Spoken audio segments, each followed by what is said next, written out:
And I'm at yeah. So, hello to everyone. There's normally a bit of an introduction that I'll do here, but I know Abby generally has stuff going on, so I'll do this quickly so she has a chance to get back to her stuff. Hi Abby. Lamp has decided that it is important to reward people who are diligent about being here, because he's still very insistent about this being very educational and all. So in order to do that, we've got the little first redeem now, which is now known as Mark His Favour. And if someone redeems it, that's not the one I want to go. Their name goes on the board, which, I mean, I guess this is where I go to market. So yeah, now we've got a little board to track who gets first, and first time you go on the board, and then you get a little check mark next to your name for every time you would successfully go on it. So, our first winner, Abbe 4713, and one check mark. Yeah, well, I figure, since I have the advantage of being able to change things as we go, it means that he's, I might as well take his advantage of it to reward my community for, showing up and doing things and supporting me. So yeah, there's also a paid redeem you can do now where Lamp will actually get a little plaque installed on the library, but that one's, you're very welcome, Abbe. But yeah, every time you get first, you get a little check mark next to your name. I was initially going to do tallies, but I think probably it will end up just being Roman numerals, because otherwise the board will fill up with tallies real quick. But yeah, and anyone who gets it for the first time will go on the board for the first time. I was just going to have it so you'd go on the board and then get tallies afterwards, but then it seemed like it might be confusing, so this is what we're doing. Yeah, for anyone who's diligent enough to keep showing up and get here early, you get a little reward now, which I think should, you can just about make it out from this main screen. You can't really read it, maybe you can in full screen, I'm not super clear, but yeah. You're now permanently a part of the library, Abbe. You can't escape any more than I can. But yeah, I just wanted to get that out of the way quickly so that Abbe can go back to lurking if they need to. But yeah, I want to make sure people know. Yeah, well, you're very welcome, Abbe. Thank you for continually showing up to support me. I very genuinely appreciate it. But yeah, now that's done. Let's go back to the normal little things I've got to do before we start. So, first things first, I always like to remember my announcements. Hey Nazca, unfortunately you've just missed your chance for first, but as I just finished explaining, I don't know if you saw it, but if you get first, your name goes on the board and you get a little tally mark after it for every time. Because Lamp has decided to reward people for being early. Yeah. Good to have you, Nazca. Right. Yeah. Regularly scheduled announcements. Right. So first things first, got a couple of people to thank for having followed me between now and the last stream. Now my little list of things that have happened also tells me when people have given me shout-outs, which I don't know if I should thank people for shouting me out. But this one has led to being followed, I think, by a couple of people. So I guess thanks to Discipline for giving me the shout-out, which has then led Lami, I should say Princess Lami, and Hikaru Majutsu, both to follow me. So thank you to the both of you as well. Important to thank people to be grateful to people who show up and do stuff. We're at 35 now, that's like a real number. What else? Well, you gotta keep dreaming. I mean, if you only gotta manage it once and then you're on the board, that's the important part. Abbe's just gonna have to, every time Abbe gets it, the number's just gonna go up, which, I mean, it's Abbe, so that number's gonna be huge at some point, but, you can always try. But yeah. What am I supposed to? Yes, okay. So, announcement is done. We're doing Kafka, which I guess I should head over to the books now. It's true. Some days Abby's only at 98% power, and that's your best chance. I've never known Abby to be less than 98% power, but you can dream. But yeah. What am I supposed to do? Right, yeah, yeah. Yeah, Abe manages to have a complete and complex life going on as well as being here and supporting people, which is insane. There's actual magic that goes on in this library all the time, and Abby is still the most magical creature that is ever here. But yeah. Words. Right, I'm supposed to be. I guess I'm supposed to be stalling. So actually, this is great. Yeah, let's keep this up. Talking about chat and complimenting you guys is absolutely fulfilling my little thing for. I've really got to learn. Like, Lamp had a specific word for like what I'm doing here to like let people arrive before we start the main thing, but I forget what it was. Yeah. I'd normally talk about my day some, but I mean most of my day was honestly just putting that blackboard up there. It was surprisingly easy to find. There were a lot of them around, but they're all in like the classrooms, and the classrooms are all like 5 floors up from here, and you got to go through a specific staircase because you don't have main access from the libraries, and so it's all like it was just a trek. But yeah, I went up, I got one of them, and I dragged it back down through 5 floors of beast-infested wilderness, and then hammered a nail into the wall. But yeah, and now we got a little blackboard for putting names on. It's actually in really good nick. I don't know how, like, it just was in good condition. It's probably the nicest thing in here, really. Still. Yeah. Is there anything else I need to say or do today? I don't think so, really. I should probably reiterate the the new redeems. Like, I never know how much people capture these. Like, I'm pretty sure most people who watch these wind up watching them after the fact. I was looking at the VODs today, and I was like, I get an unreasonable number of views on the VODs compared to everything else, I think. But yeah, it's what comes to streaming audiobooks. But yeah, so bunch of new redeems from yesterday, on top of the new one from the day. You can, what can you do? You can summon the other ghosts that presumably possess my body. Like, there's no other way I know that you can speak to them, so that's what will happen. And you can unlock occult secrets, which is fine. I mean, it feels a little unfair that you guys get them and I don't, but what are you going to do? Lamp is indelibly has power over me. So yeah. And that's 8 minutes, that's close enough to 10, so I'm just going to call that there. And anyone who's late is late on their own recognizance. Apparently we're rewarding being early now, so yeah. But yeah, we're going to... What are we doing? Right, we're going to do these 2 Kafkas. Each one of them's a little bit shorter than the other 2. I think the Burrow was 40 pages and Investigation was like 44. And together these 2 are 54, I think, 52, 54, so should be comparable. We'll try and get through both of them today. And then...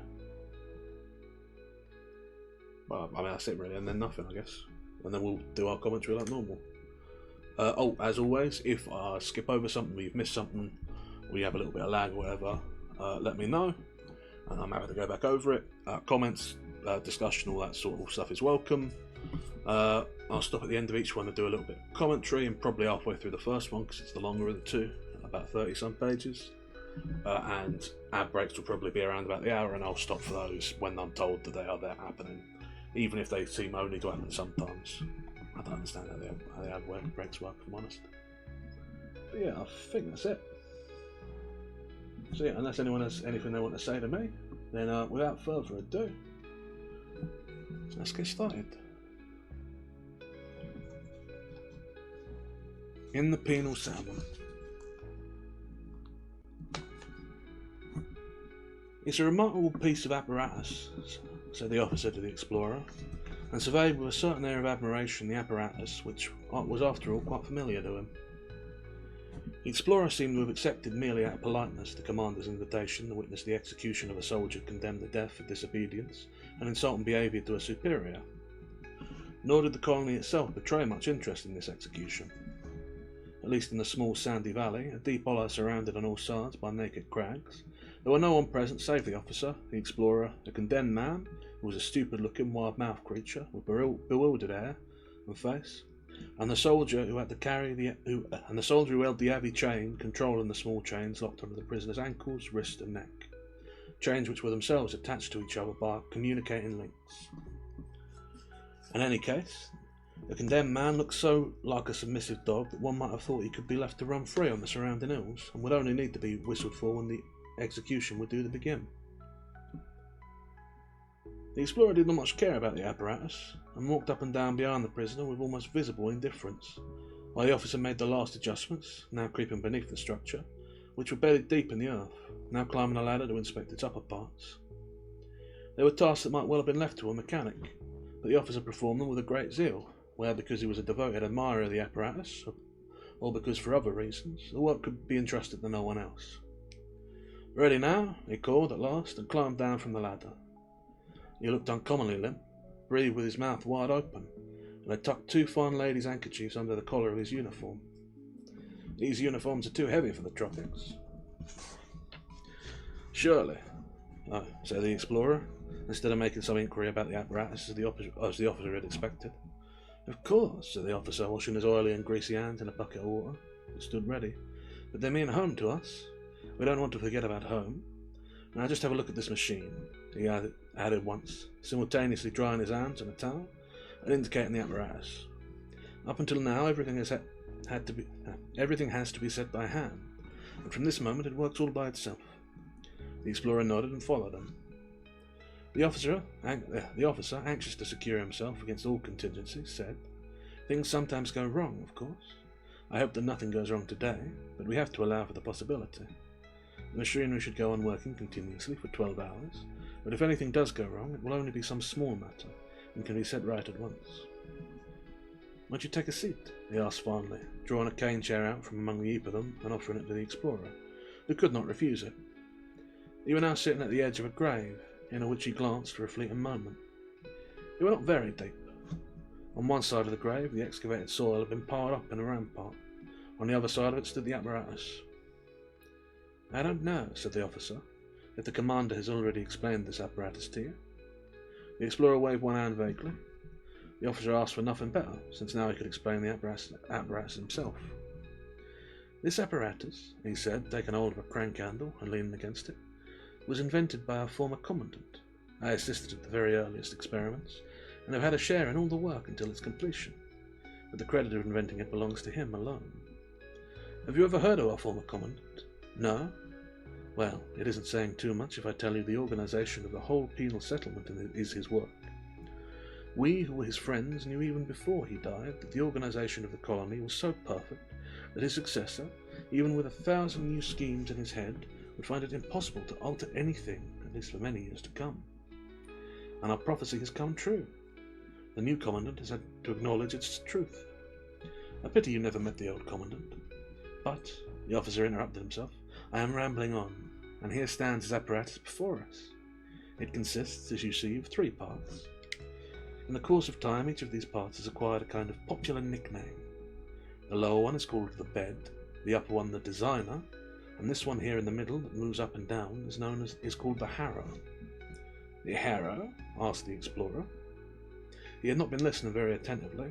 The glare of the sun and the shadeless valley were altogether too strong. It was difficult to collect one's thoughts.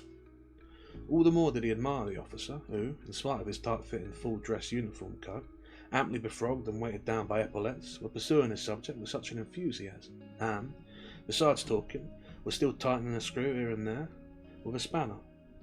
As for the soldier, he seemed to be in much the same condition as the explorer. He had wound the prisoner's chain round both his wrists, propped himself on his rifle, let his head hang, and were paying no attention to anything. This did not surprise the explorer, for the officer was speaking French, and certainly neither the soldiers nor the prisoner understood a word of French. It was all the more remarkable, therefore, that the prisoner was none the less making an effort to follow the officer's explanation. With a kind of drowsy persistence, he directed his gaze wherever the officer pointed a finger, and at the interruption of the explorer's question, he too, as well as the officer, looked around. "Yes, the harrow," said the officer. "A good name for it. The needles are set like the teeth of a harrow, and the whole thing works something like a harrow, although its action is limited to one place and contrived with much more artistic skill.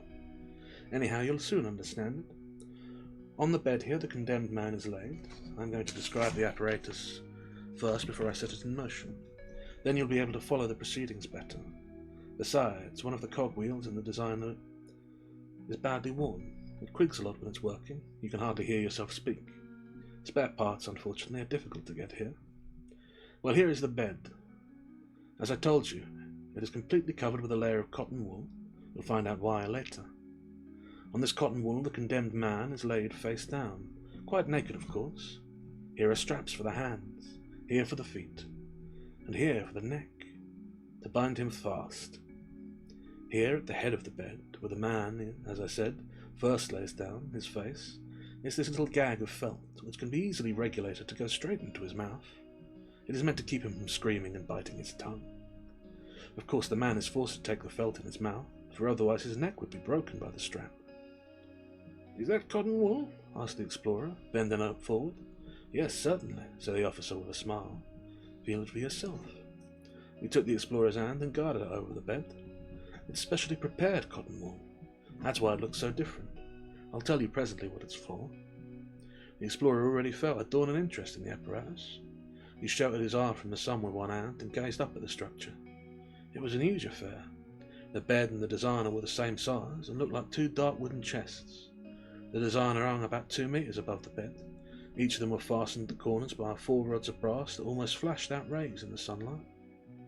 Beneath the chest shuttled the arrow on a ribbon of steel. The officer had scarcely noticed the explorer's previous indifference, but we were now well aware of his dawning interest, so he stopped explaining in order to leave a space of time for quiet observation. The condemned man imitated the explorer, since he could not use an hand to shelter his eye. He gazed upwards without shade. "Well, the man lies down," said the explorer, leaning back in his chair and crossing his legs. "Yes," said the officer, pushing his cap back a little and passing one hand over his eating face. "Now listen. Both the bed and the designer have an electric battery each. The bed needs one for itself, the designer one for the harrow.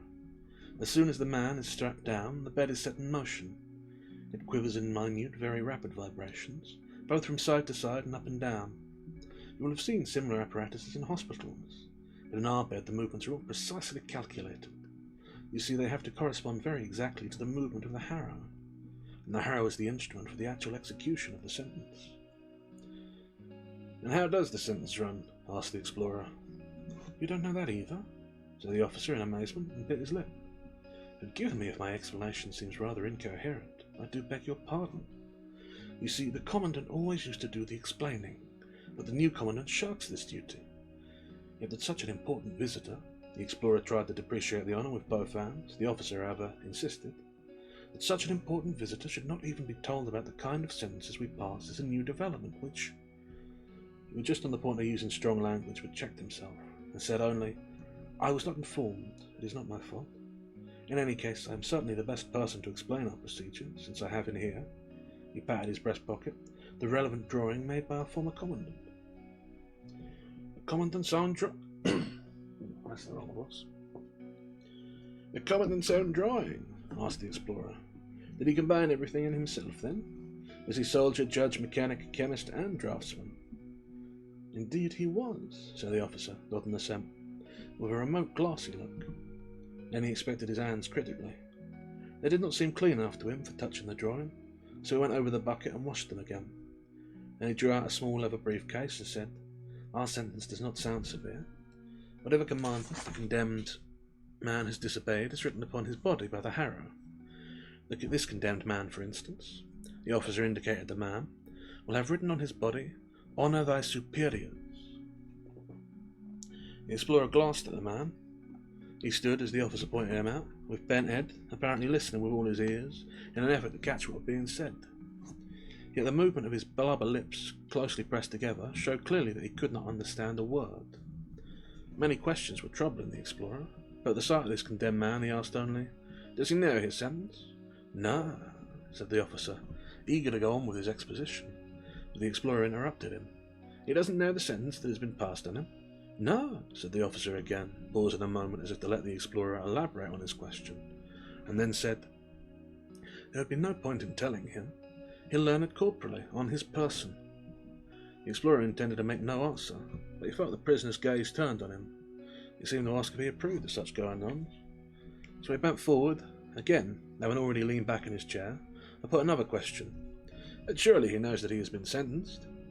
Nor that either, said the officer, smiling at the explorer, as if expecting him to make a further surprising remarks.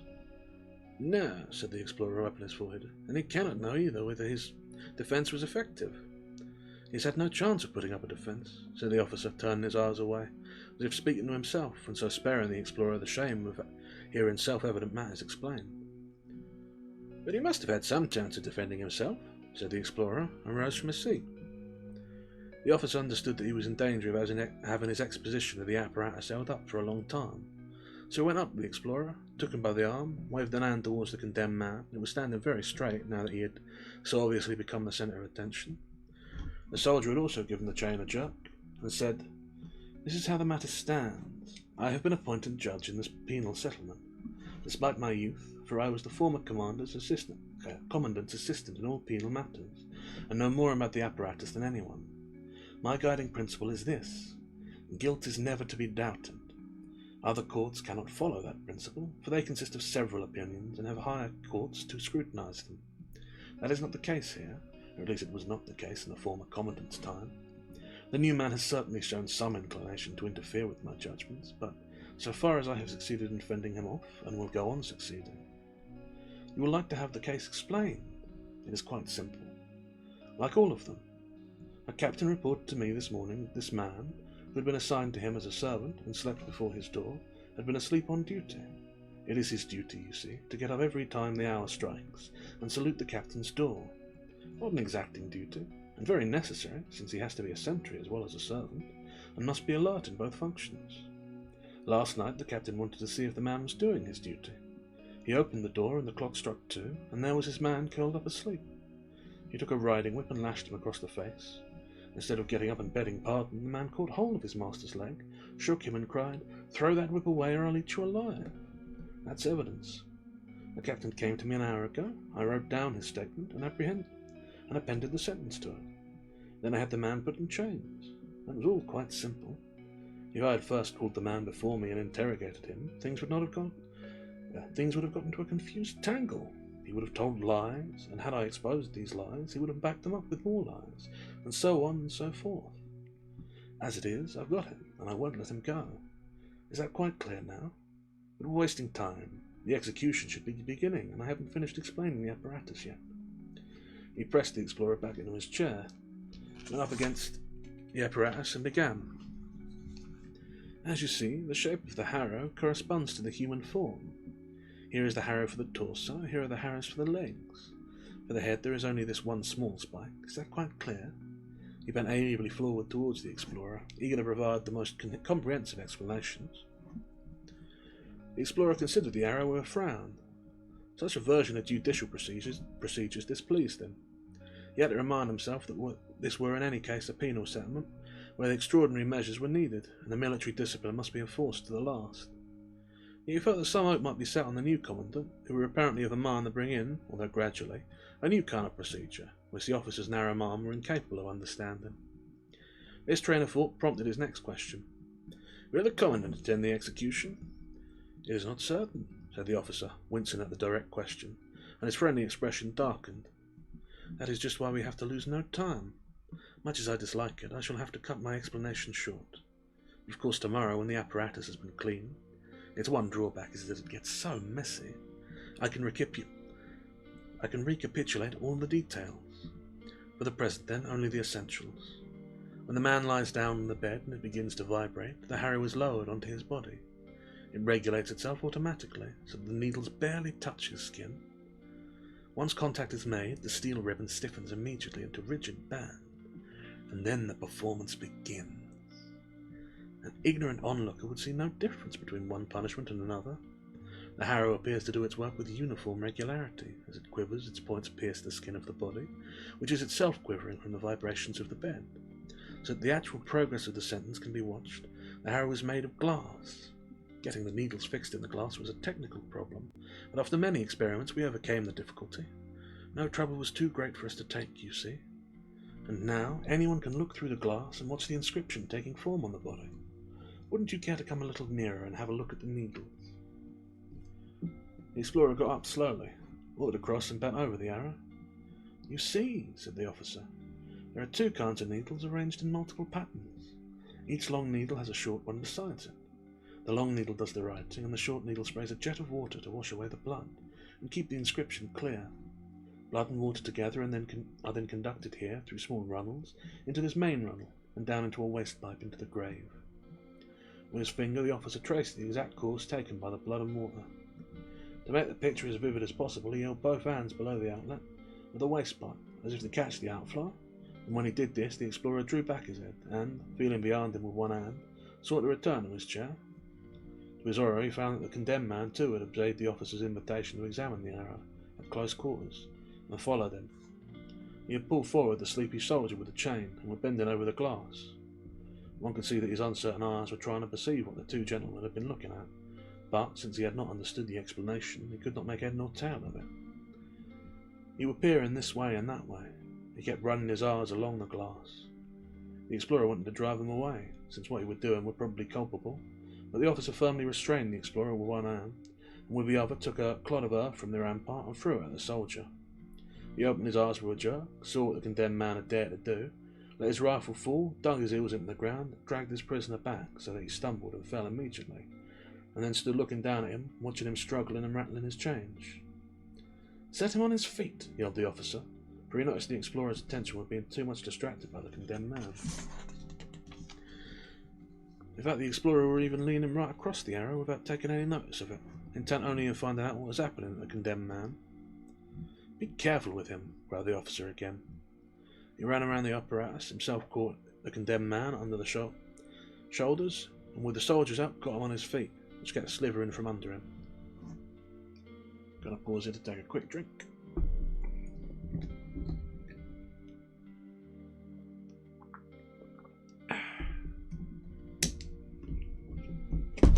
Oop. Everything's fine. Oh. There's a reason I drink from a bottle that has a sealable lid. Clumsy Skitter. Oh, aye. "Now I know all about it," said the explorer, as the officer come back to him.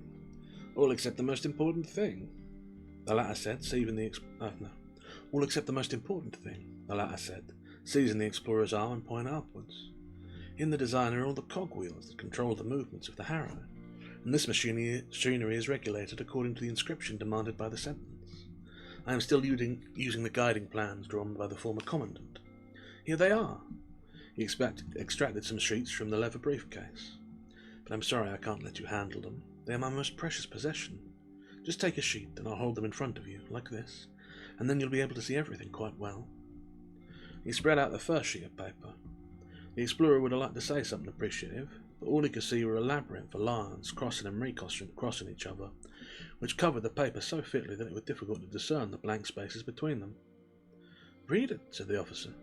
I can't," said the explorer. "Yes, it's clear enough," said the officer.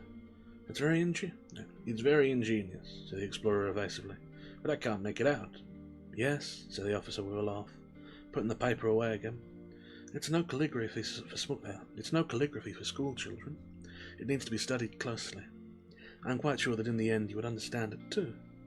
Of course, the script can't be a simple one. It's not supposed to kill a man straight off, but only after an interval of on average, 12 hours. The turning point is reckoned to come at the 6th hour, so there have to be a lot of flourishes around the actual script. The script itself runs around the body, only in a narrow girdle. The rest of the body is reserved for the embellishments. Can you appreciate now the work accomplished by the harrow and the whole apparatus? Just watch it." He ran up the ladder, turned the wheel, caught down. "Look out, keep to one side," and everything started working. If the wheel had not creaked, it would have been marvellous. The officer, as if surprised by the noise of the wheel, shook his fist at it, then spread out his arms in excuse to the explorer and climbed down rapidly to peer at the working of the machine from below. Something perceptible to no one save himself was still not in order. He climbed up again, groped about with both hands in the interior of the designer, and slid down one of the rods instead of using the ladder, so as to get down quicker. And with the full force of his lungs, to make himself heard in all the noise, he yelled in the explorer's ear, "Can you follow it? The harrow is beginning to write. When it finishes the first draft of the inscription on the back, the layer of cotton wool begins to roll and slowly turns the body over to give the harrow fresh space for writing. Meanwhile, the raw part that has been written on lies on the cotton wool, which is specially prepared to staunch the bleeding, and so make all ready for a new deepening of the script. Then these teeth at the edge of the harrow, as the body turns further round, tear the cotton wool away from the wound, throw it into the grave, and there is more work for the harrow. So it keeps on writing deeper and deeper for the whole 12 hours. The first 6 hours, the condemned man stays alive almost as before. He suffers only pain. After 2 hours, the felt gag is taken away, for he has no longer strength to scream. Here, into this electrically heated basin at the head of the bed, some worn rice pap is poured, from which the man, if he feels like it, can take as much as his tongue can lap up. Not one of them ever misses the chance. I can remember none, and my experience is extensive. Only about the 6th hour does the man lose all desire to eat. I usually kneel down here at that moment and observe this phenomenon. The man rarely swallows his last mouthful. He only rolls it around his mouth and spits it out into the grave. I have to duck just then, or he would spit it in my face. But how quiet he grows at just about the 6th hour. Enlightenment comes to the most dull-witted. It begins around the eyes. From there it radiates, a moment that might tempt one to get under the harrow with him. Nothing more happens after that. The man only begins to understand the inscription. He purses his mouth as if he were listening. You have seen how difficult it is to decipher the script with one's eyes, but our man deciphers it with his wounds. To be sure, that is a hard task. He needs 6 hours to accomplish it. By that time the harrow has pierced him quite thoroughly, and casts him into the grave, where he pitches down upon the blood and water and the cotton wool. Then the judgment has been fulfilled, and we, the soldier and I, bury him. The explorer had inclined his ear to the officer, and with his hands in his jacket pockets, watched the machine at work. The condemned man watched it too, but uncomprehendingly. He bent forward a little, and were intent on the moving needles, when the soldier, at a sign from the officer, slashed through his shirt and trousers from beyond with a knife, so they fell off. He tried to catch at his fallen clothes, to cover his nakedness, but the soldier lifted him into the air, and shook the last remnants from him. The officer stopped the machine, and in the sudden silence the condemned man were laid under the arrow. The chains were loosened and the straps fastened on instead. In the first moment that seemed almost a relief to the condemned man. And now the arrow were adjusted a little lower, since he were a thin man. When the needle point touched him, a shudder ran over his skin. While the soldier were busy strapping his right hand, he flung out his left hand blindly. It happened to be in the direction towards where the explorer was standing. The officer kept watching the explorer sideways, as if seeking to read from his face the impression made on him by the execution, which had been at least cursorily explained to him. The wrist strap broke. Probably the soldier had drawn it too tight. The officer had to intervene. The soldier held up the broken piece of the strap to show him, so the officer went over to him and said, his face still turned towards the explorer, "This is a very complex machine. Things are always breaking or giving way here and there. But one must not thereby allow oneself to be diverted in one's general judgment. In any case, this strap is easily made good. I shall simply use a chain. The delicacy of the vibration for the right arm will, of course, be a little impaired." And while he fastened the chain, he added, "The resources for maintaining the machine are now very much reduced. Under the former commandant, I had free access to a sum of money set aside entirely for this purpose. There was a store, too, in which spare parts were kept for repairs of all kinds. I confess I have been almost prodigal with them, for I mean in the past, not now, as the new commandant pretends always looking for an excuse to attack our old ways of doing things. Now he has taken charge of the machine money himself, and if I send for a new strap, they ask for the broken old strap as evidence, and the new strap takes 10 days to appear, and then is of shoddy material and not much good. But how I am supposed to work the machine without a strap, that's something nobody bothers about." The explorer thought to himself, "It is always a ticklish matter to intervene decisively in other people's affairs. He was neither a member of the penal colony, nor a citizen of the state to which it belonged. Were he to denounce this execution, or to actually try to stop it, they could say to him, 'You're a stranger, mind your own business.' He could make no answer to that, unless it were added that he were amazed at himself in this connection, for he travelled only as an observer, with no intention at all of altering other people's methods of administering justice.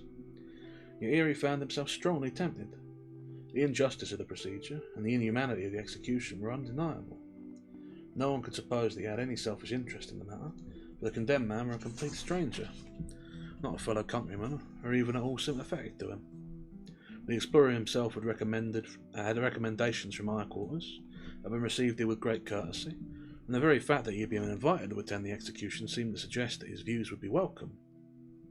And this were all the more likely since the Commandant, as he had heard only too plainly, were no upholder of the procedure, and maintained an attitude almost of hostility to the officer. At that moment the explorer heard the officer cry out in rage. He had just, with considerable difficulty, forced the felt gag into the condemned man's mouth, when the man, in an irresistible access of nausea, shut his eyes and vomited. Hastily the officer snatched him away from the gag, and tried to hold his head over the grave, but it was too late. The vomit was running all over the machine. "It's all the fault of the Commandant," cried the officer, senselessly shaking the brass rods in front. "The machine is befouled like a pigsty." With trembling hands he indicated to the explorer what had happened. "Have I not tried for hours at a time to get the Commandant to understand that the prisoner must fast for a whole day before the execution? But our new mild doctrine thinks otherwise. The Commandant's lady stuffed the man's mouth with sugar candy before he's led off. He's lived on stinking fish his whole life long, and now he has to guzzle sugar candy. But it could still be possible. I should have nothing to say against him. But why won't they get a new felt gag which I have been begging for the last 3 months? How should a man not feel sick when he takes a felt gag into his mouth which more than 100 men have already slobbered and gnawed in their dying moments?" The condemned man had laid his head down and looked peaceful. A soldier was busy trying to clean the machine with the condemned man's shirt. The officer advanced towards the explorer, who, in some vague presentiment, fell back in the place. But the officer seized him by the hand and drew him to one side. "I should like to exchange a few words with you in confidence," he said. "May I?" "Of course," said the explorer, and listened with downcast eyes. "This procedure and method of execution, which you are now having the opportunity to admire, has at the moment no longer any open adherents in our colony. I am its sole advocate, and at the same time the sole advocate of the old Commandant's tradition.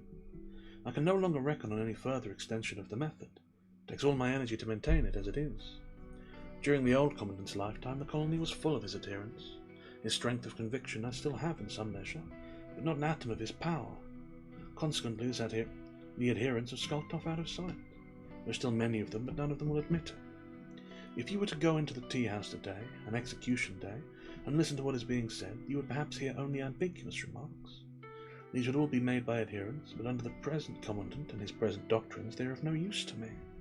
And now I ask you, because of this Commandant and the woman who influences him, is such a piece of work, the work of a lifetime," he pointed to the machine. "Is the work of a lifetime," pointed to the machine, "the fall into disuse? Ought one let that happen, even if one has only come as a stranger to our island for a few days? Yet there's no time to lose. An attack of some kind is impending on my function as a judge. Conferences are already being held in the Commandant's office, from which I am excluded. Even your coming here today seemed to me a significant move. They are cowards, and use you as a screen, you a stranger. How different an execution was in the old days. A whole day before the ceremony the valley was packed with people. They all came only to look on.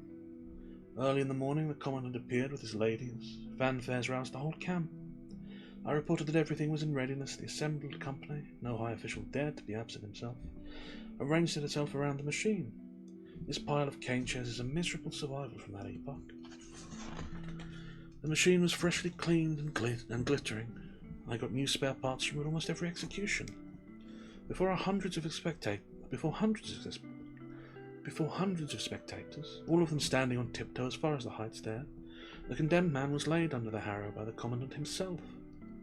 What is left today for a common soldier to do was then my task, the task of the presiding judge, and was an honour for me. And then the execution began. No discordant noise spoiled the working of the machine. Many did not care to watch it, but lay with closed eyes in the sand. They all knew. Now justice is being done. In the silence one heard nothing but the condemned man's sighs, half muffled by the felt gag. Nowadays the machine can no longer ring from anyone a sigh louder than the felt gag can stifle. But in those days the writing needles let drop an acid fluid, which we're not permitted to use today. Well, and then came the 6th hour. It was impossible to grant all the requests to be allowed to watch it from nearby.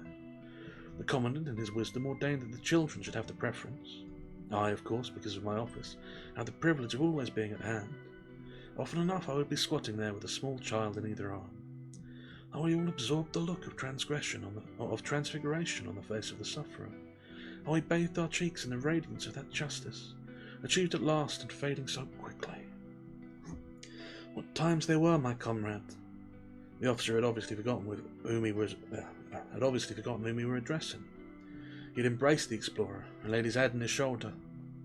The explorer was deeply embarrassed. Impatiently he stared over the officer's head.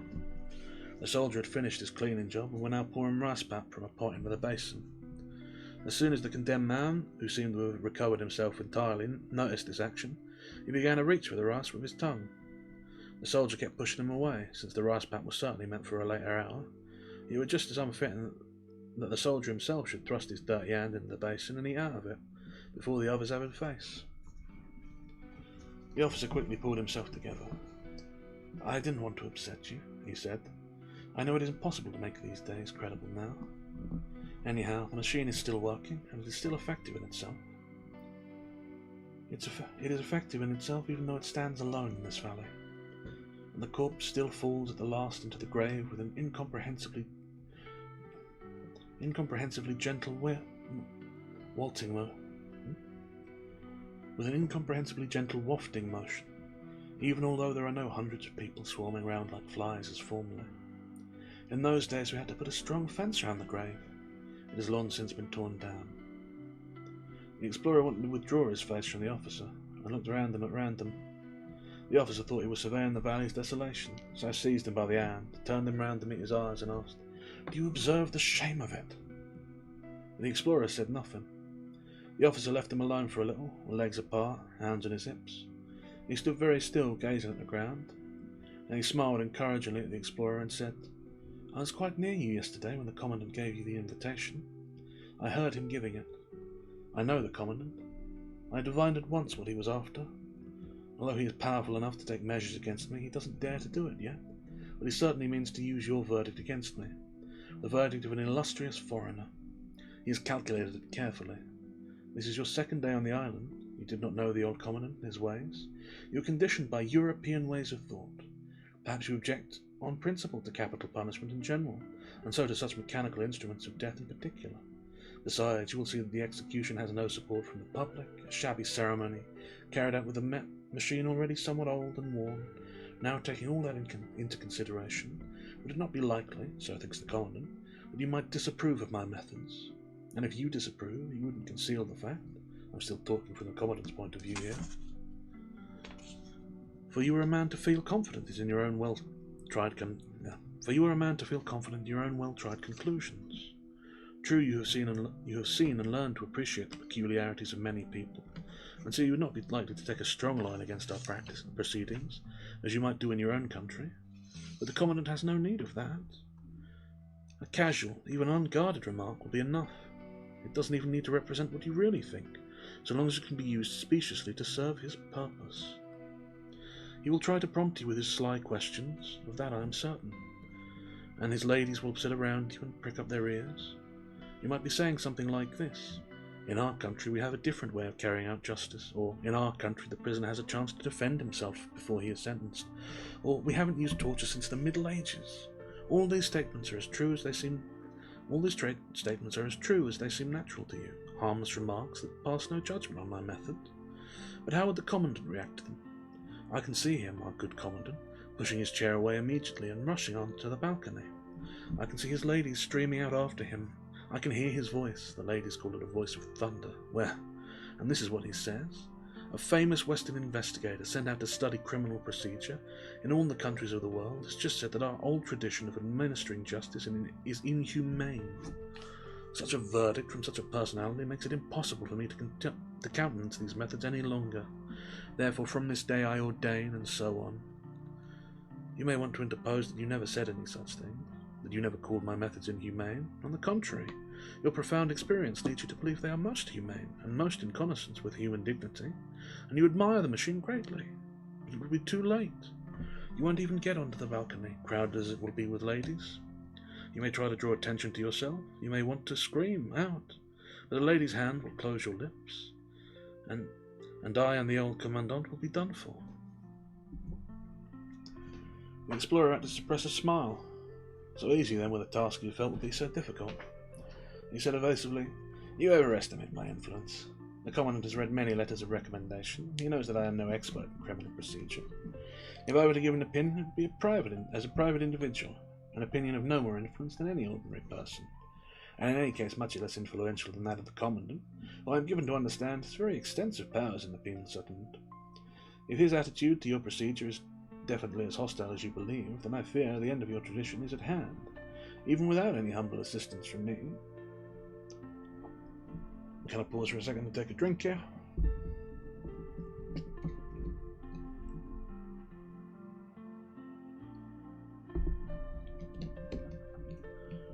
And it dawned on the officer at last. No, he still did not understand. He should.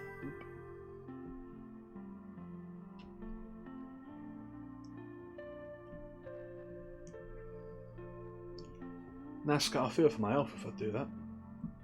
Might do me whole heart in. Oh, and I guess lamp can bring me back from the dead, so maybe. That's not so bad, actually. I will consider it. And by I will consider it, I mean Lamp will consider it, because he's the one who makes all final decisions. But I am decidedly against the idea, for reasons that I would hope are obvious, given the nature of my existence. Oh, and Lamp has already said he's behind it. Well, thank you, Nazca, I appreciate it. But, well, I suppose we'll see how things get on.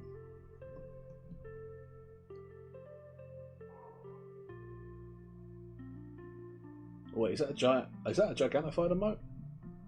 The one that requires... I would expect there to have been a little thing if that were an emote that required bits, but there wasn't. But, oh, okay, well thank you very kindly, Nazca. I do appreciate that. It seems like I don't have things properly set up for... Because there should have been like a little redeem, so I guess I don't have that set up for rewards, I don't know. I need to go over the alerts again, but I'll do that, but thank you very kindly, I appreciate the cheese.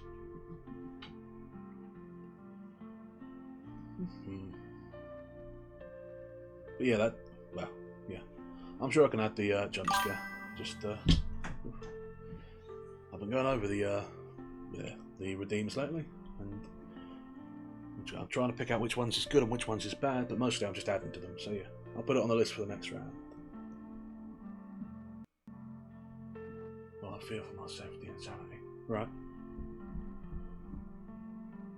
where are we? Oh yes. Had it dawned on the officer at last? No, he still did not understand. He shook his head emphatically, glanced briefly round at the condemned man and the soldier, who both flinched away from the rice. Come close up to the explorer, and without looking at his face, but fixing his eye on some spot on his coat, said in a lower voice than before, "You don't know the Commandant. You feel yourself, forgive the expression, a kind of outsider, so far as all of us are concerned. Yet believe me, your influence cannot be rated too highly. I was simply delighted when I heard that you were to attend the execution all by yourself. The Commandant arranged it to aim a blow at me, but I shall turn it to my advantage. Without being distracted by lying whispers and contemptuous glances, which could not have been avoided at a crowd of people attended the execution, you have heard my explanations, seen the machine, and are now in course of watching the execution. You have doubtless already formed your own judgment. If you still have some small uncertainties, the sight of the execution will resolve them. And now I make this request to you. Help me against the Commandant." The explorer would not let him go on. "How could I do that?" he cried. "It's quite impossible. I can neither help nor hinder you." "Yes, you can," said the officer. With certain apprehension, the explorer saw that the officer had clenched his fists. "Yes, you can," repeated the officer, still more insistently. "I have a plan that is bound to succeed. You believe your influence is insufficient. I know that it is sufficient. But even granted that you are right, it is not necessary. For the sake of preserving this tradition, To try even what might prove insufficient? Is it not necessary, for the sake of preserving this tradition, to try even what might prove insufficient? Listen to my plan, then. The first thing necessary for you to carry it out is to be as reticent as possible regarding your verdict on the proceedings. Unless you are asked a direct question, you must say nothing at all. What you do say must be brief and general. Let it be remarked that you would prefer not to discuss the matter, that you are out of patience with it, that if you were to let yourself go, you would use strong language. I don't ask you to tell any lies. By no means. You should give only curt answers such as, yes, I saw the execution, or yes, I had it explained to me. Just that, nothing more. There are grounds enough for any impatience you betray, although not such as will recur to the Commandant. Of course, he will mistake your meaning, and interrupt to please himself. That is what my plan depends on.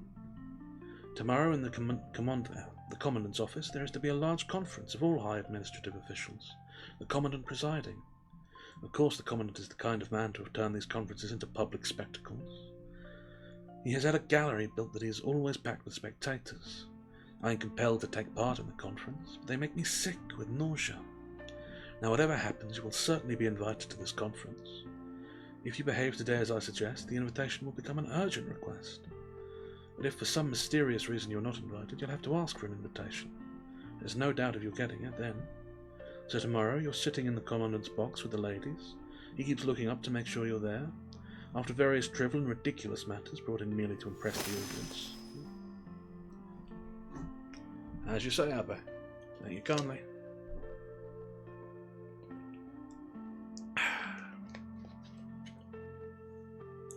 Hydration acquired. After various trivial and ridiculous matters brought in merely to impress the audience, mostly harbour works, nothing but harbour works, our judicial procedure comes up for discussion too. If the Commandant doesn't introduce it, or not soon enough, I'll see that it's mentioned. I'll stand up and report that today's execution has taken place. Quite briefly, only a statement. Such a statement is not usual, but I shall make it. The Commandant thanks me, as always, with an amiable smile, and then he can't restrain himself.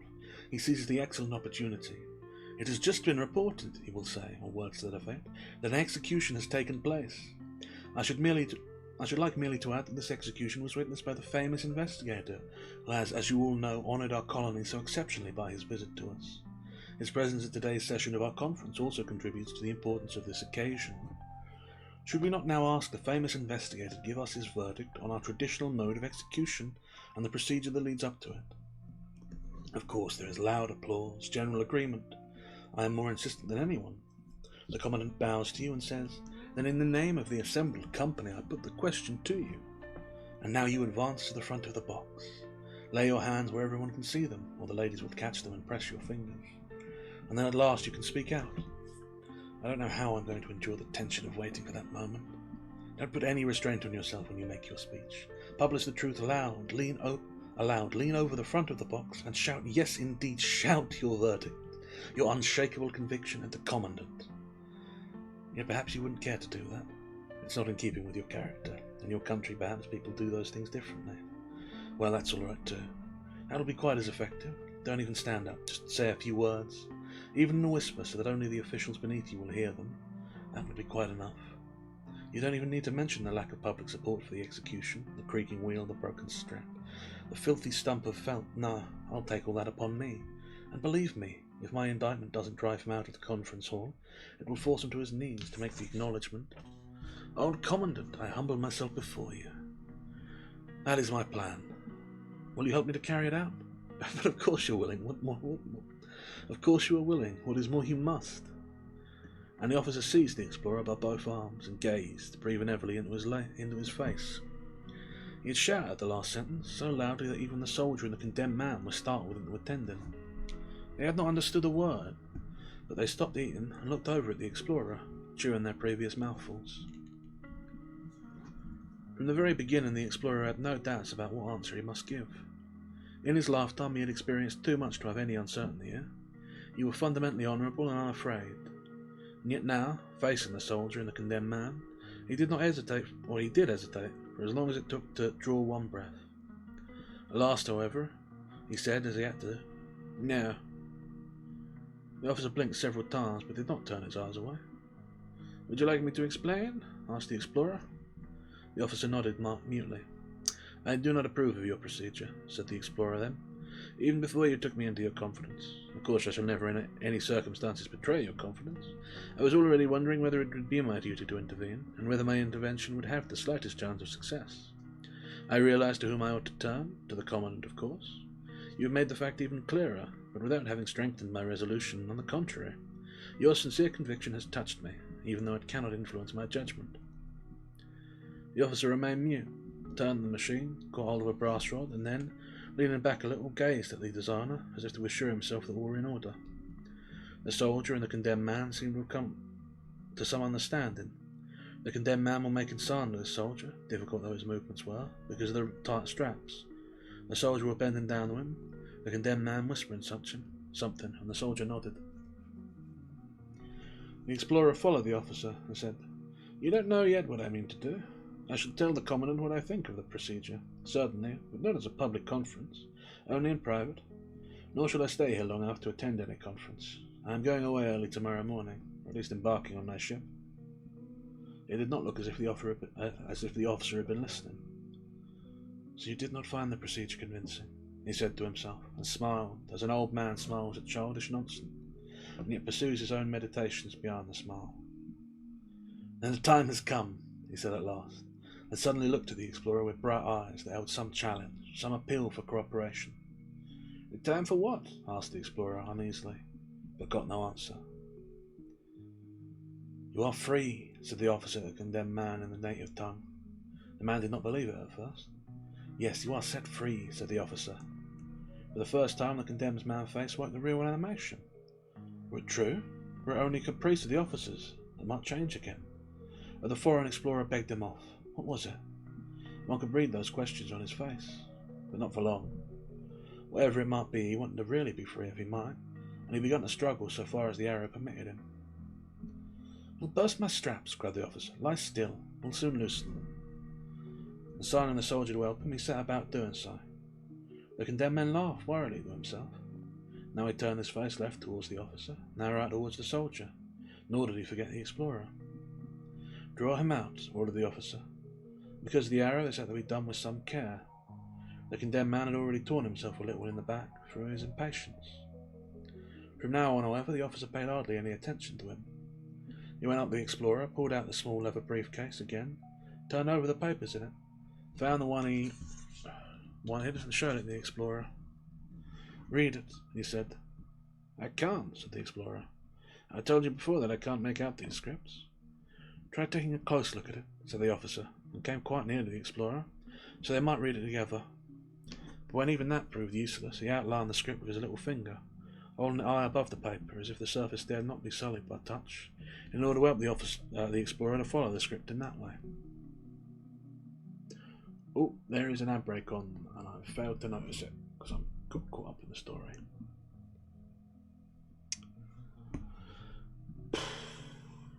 Apparently I missed about a minute. Well, we'll go back to the start of the paragraph, that should cover it.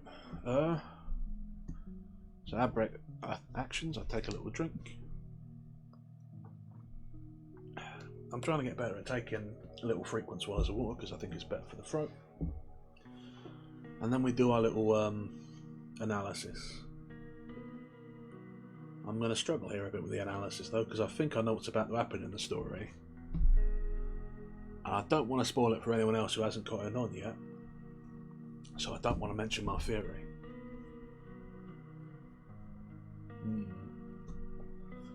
I could say it and I'd look very smart, but this isn't about me looking smart, it's about telling the story, so I won't do it. So yeah, what else is there to comment about?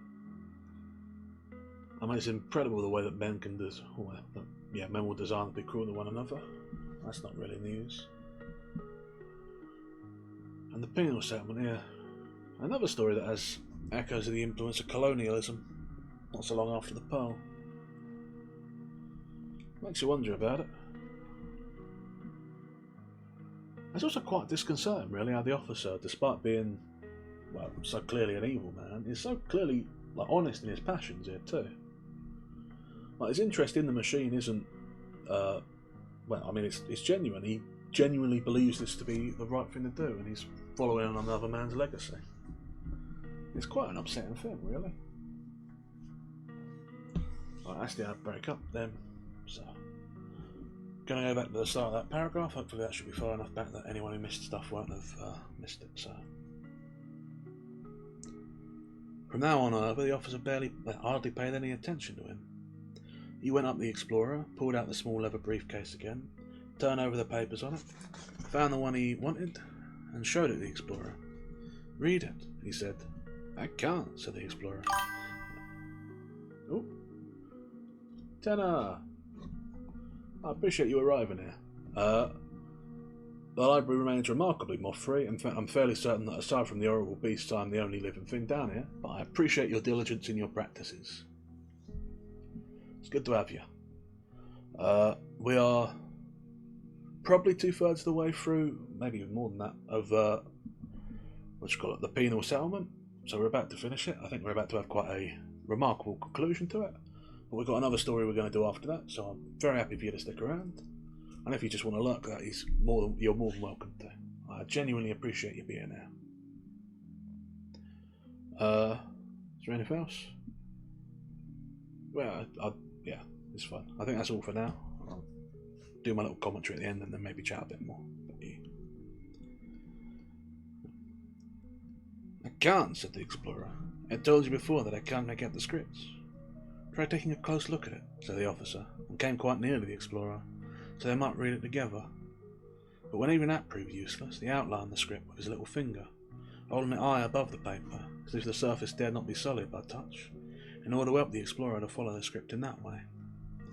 The Explorer did make an effort, meaning to please the officer in this respect at least, but he was quite unable to follow. Now the officer began to spell. "Okay. Well, I appreciate that. Please do give my best to Wild and to your dear mother.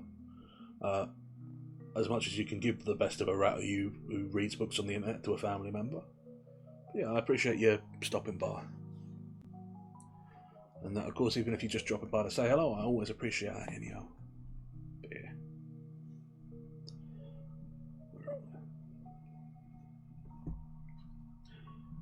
The Explorer did make an effort, meaning to please the officer in this respect at least, but he was quite unable to follow.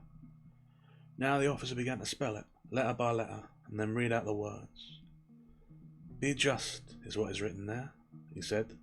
"Surely you can read it now." The Explorer bent so close to the paper that the officer feared he might touch it, and drew it further away. The Explorer made no remark, yet it was clear he still could not decipher it. "Be just is what is written there," said the officer once more. "Maybe," said the Explorer. I am prepared to believe you." "Well then," said the officer, at least partly satisfied, and climbed up the ladder with the paper. Very carefully he laid it inside the designer, and seemed to be changing the disposition of all the cogwheels. It was a troublesome piece of work, and must have involved wheels that were extremely small, for sometimes the officer's head vanished altogether from sight inside the designer, so precisely did he have to regulate the machinery. The Explorer, down below, watched the labour, uninterruptedly. His neck grew stiff, and his eyes smarted from the glare of sunshine over the scar. The soldier and the condemned man were now busy together. The man's shirt and trousers, which were already lying in the grave, were fished out by the point of the soldier's bayonet. The shirt were abominably dirty, and its owner washed it in the bucket of water. When he put on the shirt and trousers, both he and the soldier could not help guffawing. The garments were, of course, all slit up behind. Perhaps the condemned man felt it incumbent on him to amuse the soldier. He turned round and round in his slashed garments before the soldier, who squatted on the ground, beating his knees with mirth. All the same, they presently controlled their mirth out of respect for the gentleman. When the officer had at length finished his task aloft, he surveyed the machinery in all its details once more with a smile. At this time shut the lid of the designer, which had stayed open till now, climbed down, looked into the grave, and then at the condemned man, noted with satisfaction that the clothing had been taken out, then went over to wash his hands in the water bucket, perceived too late that it was disgustingly dirty, was unhappy because he could not wash his hands in the end, thrust them into the sand. This alternative did not please him, but he had to put up with it, then stood upright and began to unbutton his uniform jacket. As he did this, the two ladies' handkerchiefs he had tucked in at the back of his collar fell into his hands. Here are your handkerchiefs, he said, and threw them at the condemned man. And to the explorer he said in explanation, a gift from the ladies. In spite of the obvious haste with which he would discard first his uniform jacket, and then all his clothing, he handled each garment with love and care. He even ran his finger caressingly over the silver lace on the jacket, and shook a tassel into place. This love and care was certainly out of keeping with the fact that as soon as he had a garment off, he flung it at once with a kind of unwilling jerk into the grave. The last thing left to him was a small sword with a sword belt. He drew it out of the scabbard, broke it, and gathered all together the bits of the sword, the scabbard and the belt, and flung them so violently down that they clattered into the grave. Now he stood naked there. The explorer bit his lips and said nothing. He knew very well what was going to happen, but he had no right to obstruct the officer in anything. If the judicial procedure which the officer cherished were really so near its end, possibly as a result of the explorer's intervention, to which he felt himself pledged, then the officer was doing the right thing. In his place, the explorer would not have acted any otherwise. The soldier and the condemned man did not understand at first what were happening. To begin with, they were not even looking on. The condemned man was gleeful at having got the handkerchiefs back, but he were not allowed to enjoy them for long, since the soldier snatched them with a sudden, unexpected grab.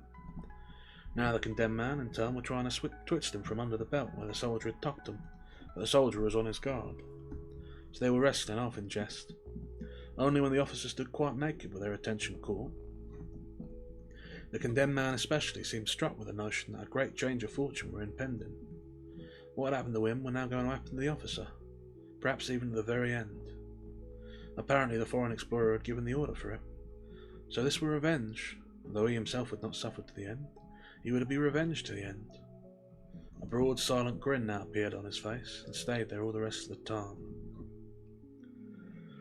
The officer, however, had turned to the machine. It had been clear enough previously that he understood the machine well, but now it was almost staggering to see how he managed it, and how it obeyed them. His hand had only to approach the arrow for it to rise and sink several times, till it were adjusted to the right position for receiving him. He touched only the edge of the bed, and already it was vibrating. The felt gag come to meet his mouth. One could see that the officer was really reluctant to take it, but he shrank from it only a moment. Soon he submitted and received it. Everything was ready, only the straps hung down at the sides, yet they was obviously unnecessary. The officer did not need to be fastened down. Then the condemned man noticed the loose straps. In his opinion, the execution were incomplete unless the straps was buckled. He gestured eagerly to the soldier, and they ran together to strap the officer down. The latter had already stretched out one foot to push the lever that started the designer. He saw the two men coming up, so he drew his foot back and let himself be buckled in. But now he could not reach the lever. Neither the soldier nor the condemned man would be able to find it, and the explorer was determined not to lift a finger. It was not necessary. As soon as the straps was fastened, the machine began to work. The bed vibrated, the needles flickered above the skin, the arrow rose and fell. The explorer had been staring at it quite a while before he remembered that a wheel in the designer should have been creaking. But everything was quiet, not even the slightest hum could be heard. Because it was working so silently, the machine simply escaped one's attention. The explorer observed the soldier and the condemned man. The latter were the more animated of the two. Everything in the machine interested him, now that he was bending down, and now stretching up on tiptoe. His forefinger were extended all the time, pointing out details to the soldier. This annoyed the explorer. He was resolved to stay to the end, but he could not bear the sight of the two. "Go back home," he said. The soldier would have been willing enough, but the condemned man took the order as a punishment. With clasped hands, he implored to be allowed to stay. When the explorer shook his head and would not relent, he even went down on his knees. The explorer saw that it was no use merely giving orders. He was on the point of going over and driving them away. At that moment he heard a noise above him and the designer. He looked up. That cogwheel going to make trouble after all? It was something quite different. Slowly the lid of the designer rose up, and then it clicked wide open. The teeth of the cogwheel showed themselves and rose higher. Soon the whole wheel were visible. It was as if some enormous force was squeezing the designer, so there were no longer room for the wheel. The wheel moved up until it came to the very edge of the designer, fell down, rolled along the sand a little on its rim, and then lay flat. But a second wheel were already rising after it, followed by many other large and small and indistinguishably minute. The same thing happened to all of them. At every moment one imagined the designer must now really be empty, but another complex and numerous wheels was already rising at the side, falling down, trundling along the sand and laying flat. This phenomenon made the condemned man completely forget the explorer's command. The cogwheels fascinated him. He was always trying to catch one, and at the same time urging the soldier to help, but always drew back his hand in alarm, for another wheel always come up and along, which, at least its first advance, scared him off. The explorer, on the other hand, felt greatly troubled. The machine were obviously going to pieces. Its silent working were a delusion. He had a feeling he must now stand by the officer, since the officer were no longer able to look after himself. But while the tumbling cogwheels absorbed his whole attention, he had forgotten to keep an eye on the rest of the machine.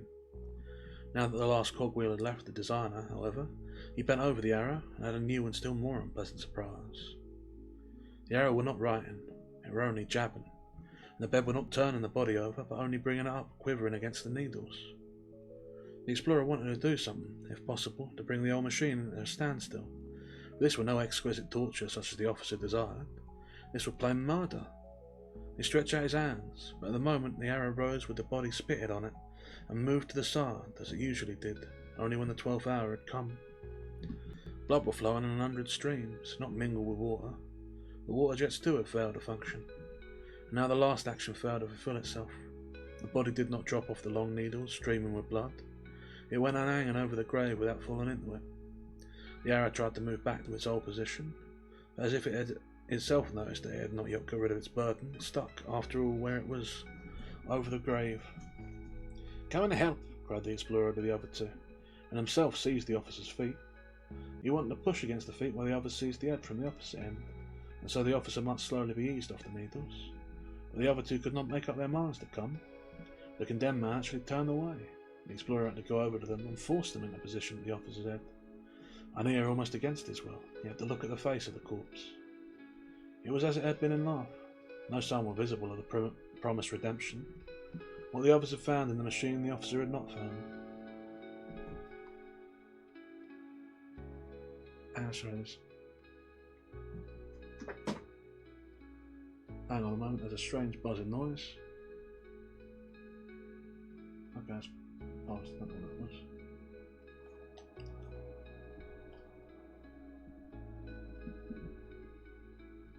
That's weird, I don't know what that was. Okay, it's gone now. Concerning, but yeah, sorry. It was as it had been in life. No sign were visible of the promised redemption. What the others had found in the machine, the officer had not found. The lips was firmly pressed together, the eyes was open, with the same expression as in life. The look were calm and convinced. Through the forehead went the point of the great iron spike.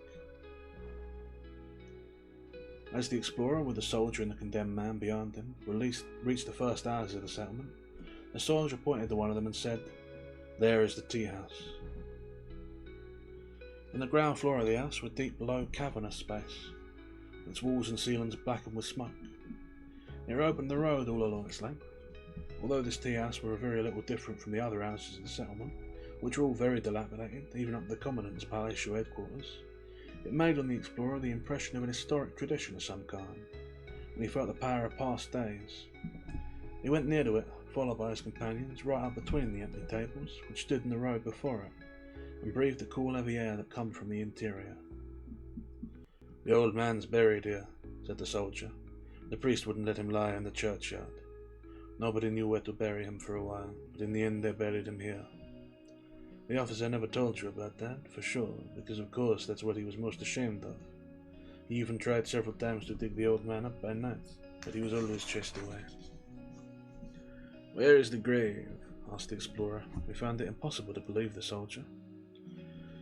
At once both of them, the soldier and the condemned man, ran before him, pointing with outstretched hands in the direction where the grave should be. They led the explorer right up to the back wall, where guests were sitting at a few tables. These were apparently dock labourers, strong men with short, glistening, full black beards. None of a jacket, their shirts were torn, they were poor, humble creatures. As the explorer drew near, some of them got up, pressed close to the wall, and stared at him. "It's a stranger," ran the whispers around. "He wants to see the grave." They pushed one of the tables aside, and under it there really were a gravestone. It was a simple stone, low enough to be covered by the table. There was an inscription on it in very small letters. The explorer had to kneel down to read it. This was where it said, "Here rests the old commandant. His adherents, who now must be nameless, have dug this grave and set up this stone. There is a prophecy that after a certain number of years the commandant will rise again and lead his adherents from this house to recover the colony. Have faith and wait." When the explorer had read this and risen to his feet, he saw all the bystanders around him smiling, as if they too had read the inscription and found it ridiculous and were expecting him to agree with them.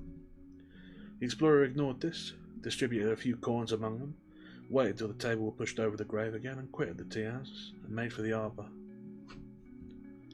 The soldiers and the condemned man had found some acquaintances in the tea house, who detained them, but they must have soon shaken them off, for the explorer were only halfway down the long flight of steps leading to his boats when they come rushing after him. Probably they wanted to force him at the last minute to take them with him. While he were bargaining below with a ferryman to row him onto the steamer, the two of them came headlong down the steps in silence, for they did not dare to shout. But by the time they reached the foot of the steps, the explorer were already in the boat, and the ferrymen were just casting off line from the shore. They could have jumped into the boat, but the explorer lifted an heavy knotted rope from the floorboards, threatened them with it, and so kept them from attempting the leap.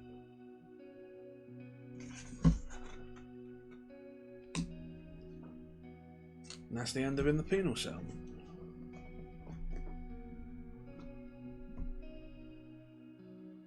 Every time I go to read a piece of Kafka, I've got an idea in my head that I sort of understand what I'm going to get with a piece of Kafka. And every time I'm proven wrong.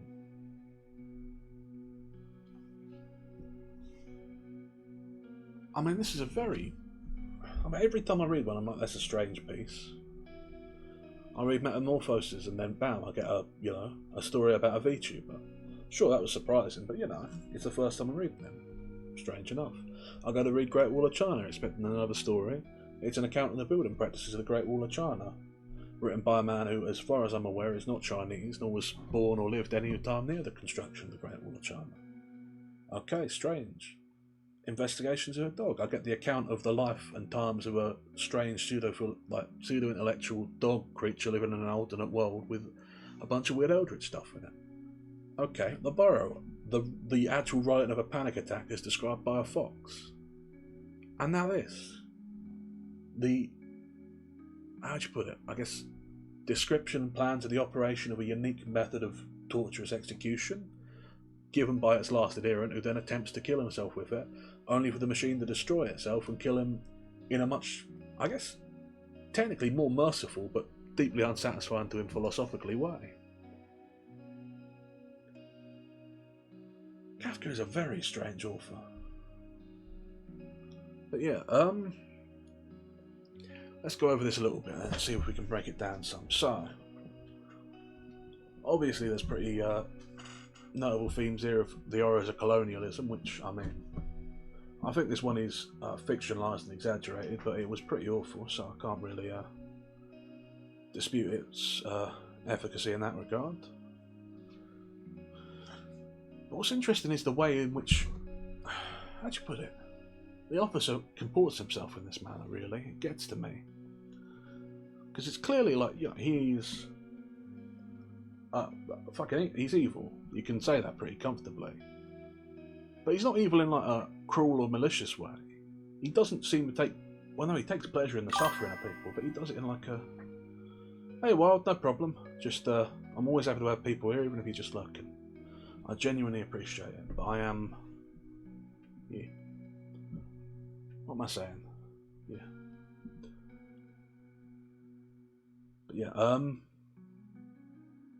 Christ, I lost myself. But you have this man who is a genuine adherent to the idea of this being the righteous thing to do, who believes in the sort of suffering and redemption, which, it's messed up, but it's not an unheard of idea, especially in Christian sects, that you can earn your way to redemption by suffering. You go, lawful evil is maybe a way to do it. I don't know. No, actually, I wouldn't even disagree with that. I disagree with lawful evil because he subverts justice. He doesn't agree with the rules of command. In fact, no, I disagree quite strongly with that. It's not lawful evil. It's neutral evil in the sense that he is an actual adherent of evil as like a philosophical doctrine. He believes in this machine above all other things. He believes that people come to understand new later of enlightenment through it. He's sort of like an evil Zen, you know? He believes that the highest way a person can, or I suppose thing a person can experience, is their torturous death in this machine, inscribing them with some, tract about the nature of their sins. And he opposes the sort of lawful orders of his officer above him against it. It's strange. I mean, you could argue he's loyal to the commandant, the old commandant, I should say, but I don't know. There's something decidedly weird about it. But he's distinctly a zealot, is the thing. He genuinely believes in this, to the point that the second it is quite evident to him that there's no chance of it ever being able to continue, he wants to die by this method himself. Dogmatic is true, yeah, but it's a very strange point of view to have. It's a philosophy that sort of, I don't know.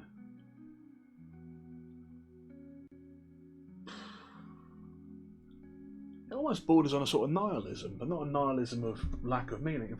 Maybe that's a bad way to put it. It's almost the opposite of nihilism. Or if it is a nihilism, it's a nihilism by complete obliteration of all other meaning.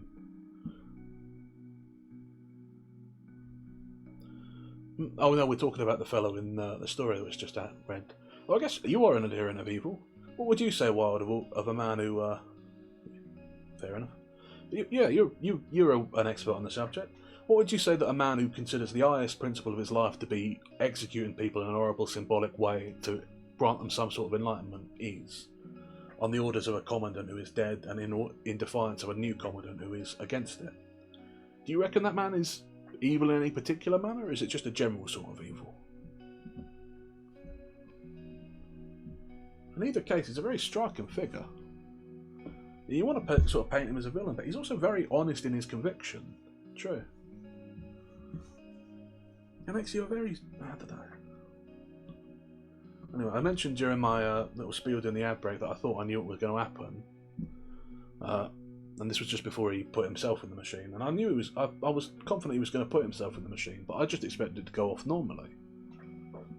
For it to be this last sort of demonstration of his conviction of the thing. Which, so I was half right, but the twist at the end where the machine destroys itself and denies him this is really strange to me. It's sort of like a magical realist thing, right, where it's described in the same way as the rest of the text, despite clearly being a sort of, quasi-supernatural event. I guess you could argue it's just a mechanical failure, but it does seem pretty significant that this happened. So it begs... Well, I guess you could also interpret it as... I guess he's the one who set the machine up. You can also interpret him as him being a coward, of him thinking that this is the thing he needs to do, but having set the machine up to fail. Which would add another layer of complexity to that.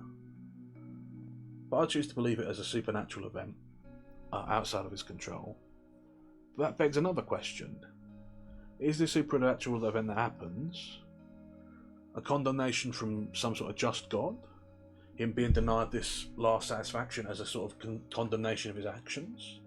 Or is it meant to be implied that it's the spirit of the commandant, the fellow who set this thing up, who ordered him to carry this out? Is he denied this final act of redemption because he's failed the man who ordered it to happen? Which, given the inscription on the grave, does seem like there's maybe something to that.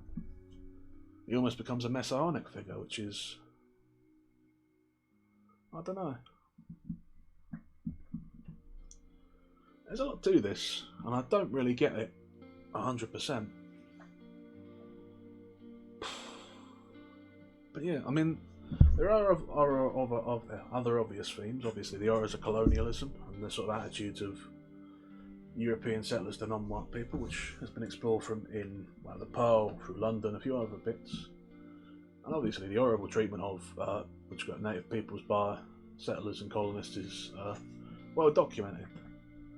And while this particular machine, I'm fairly certain, is fictional, there's plenty of other horrors that you can equate it to.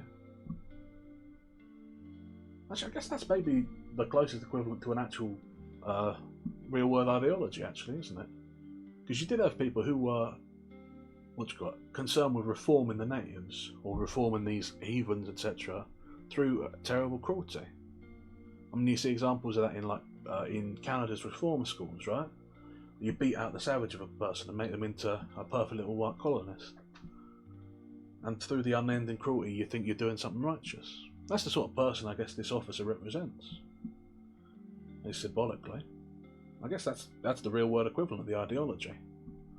Someone who believes in their convictions even above and beyond the standard convictions of right and wrong.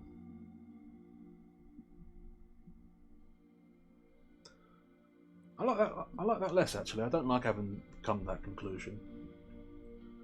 Because this man being a strange and sort of alien figure, it's weird, but you can sort of understand it and be comfortable with it. But actually, the realization that this man is like representative of real world ideology that was equally monstrous.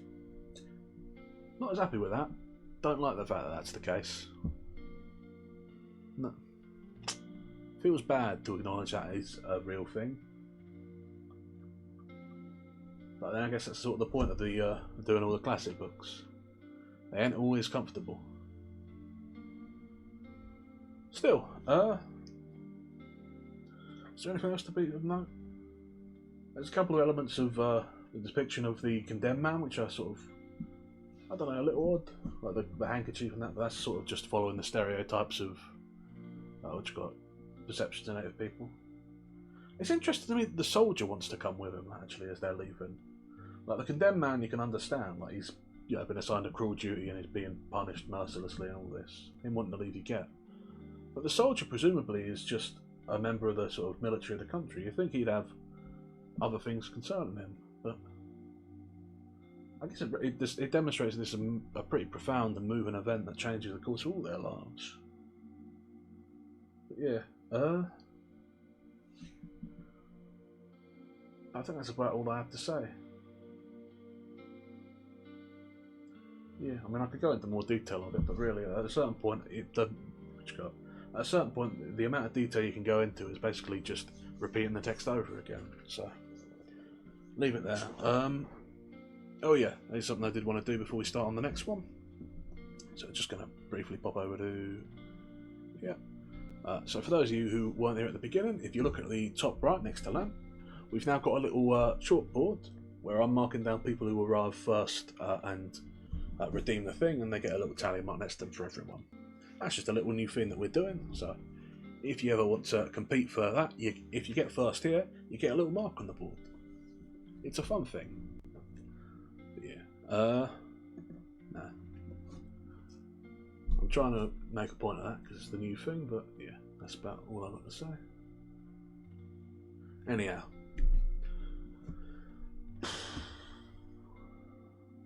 I'm going to take a quick drink before we move on to the next one, and then we'll start, unless anyone has anything else to say.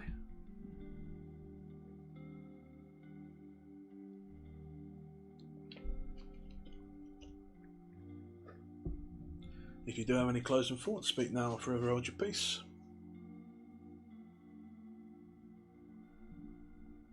Alright then. Then without any further ado, we'll press on to, the giant mole, which this one's only about half as long as that, so it should probably take us 45 minutes or so. We'll see how we go. Yeah. The giant mole. Those, and I'm one of them, who find even a small ordinary sized mole disgusting, would probably have died of disgust if they had seen the great mole that a few years back were observed in the neighbourhood of one of our villages, which received a certain transitory celebrity on account of the incident. Today it has long since sunk back into oblivion again, and in that only shares the obscurity of the old incident, which has remained quite inexplicably, which people, it must be confessed, have also taken no great pains to explain. And so, as the result of an incomprehensible apathy in those very circles which should have concerned themselves with it, and who in fact has shown enthusiastic interest in far more trifling matters, the affair has been forgotten without ever being adequately investigated. In any case, the fact that the village could not be reached by the railroad were no excuse. Many people come from great distances out of pure curiosity. There were even foreigners among them. It were only those who should have shown something more than curiosity that refrained from coming. In fact, if quite a few simple people, people whose daily work gave him hardly a moment of leisure, if these people had not quite disinterestedly taken up the affair, the rumour of this natural phenomenon would probably never have spread beyond the locality. Indeed, rumour itself, which usually cannot be held within bounds, were actually sluggish in this case. If it had not literally been given a shove, it would not have spread. But even that were no valid reason for refusing to inquire into the affair. On the contrary, this second phenomenon should have been investigated as well. Instead, the old village teacher was left to write the sole account of the incident in black and white, and though he were an excellent man in his own profession, his abilities and his equipment alike rendered it impossible for him to produce an exhaustive description that could be used as a foundation by others, far less, therefore, an actual explanation of the occurrence. His little pamphlet was printed, and a good few copies were sold to visitors to the village about the time. It also received some public recognition, but the teacher was wise enough to perceive that his fragmentary labours, in which no one supported him, were at bottom without value. In spite of that, he did not relax in them, and made the question his life work, though it naturally become more helpless from year to year. That only shows on the one hand how powerful an effect the appearance of the great mole was capable of producing, and on the other hand how much laborious effort and fidelity to his convictions may be found in an old and obscure village teacher. But that he suffered deeply from the cold attitude of the recognised authorities is proved by a brief brochure with which he followed up his pamphlet several years later, by which time hardly anyone could remember what it were all about. In this brochure, he complained of the lack of understanding that he had encountered in people where it were least to be expected, complaints which carried convictions less by the skill with which they were expressed than by their honesty. Of such people, he said very appositely, "It is not I, but they who talk like old village teachers," and among other things, he adduced the pronouncement of a scholar to whom he had gone expressly about his affair. The name of the scholar were not mentioned, but from various circumstances we could guess who it was. After the teacher had managed with great difficulty to secure admittance, he perceived at once from the very way in which he were greeted that the savant had already acquired a rooted prejudice against the matter. The absence with which he listened to the long report which the teacher, pamphlet in hand, delivered to him can be gauged from a remark that he let fall after a pause for ostensible reflection. "The soil in your neighbourhood is particularly black and rich, consequently it provides the moulds with particularly rich nourishment, and so they grow to an unusual size." "But not to such a size as that," exclaimed the teacher, and he measured off 2 yards on the wall, somewhat exaggerating the length of the mole in his exasperation. "Oh, and why not?"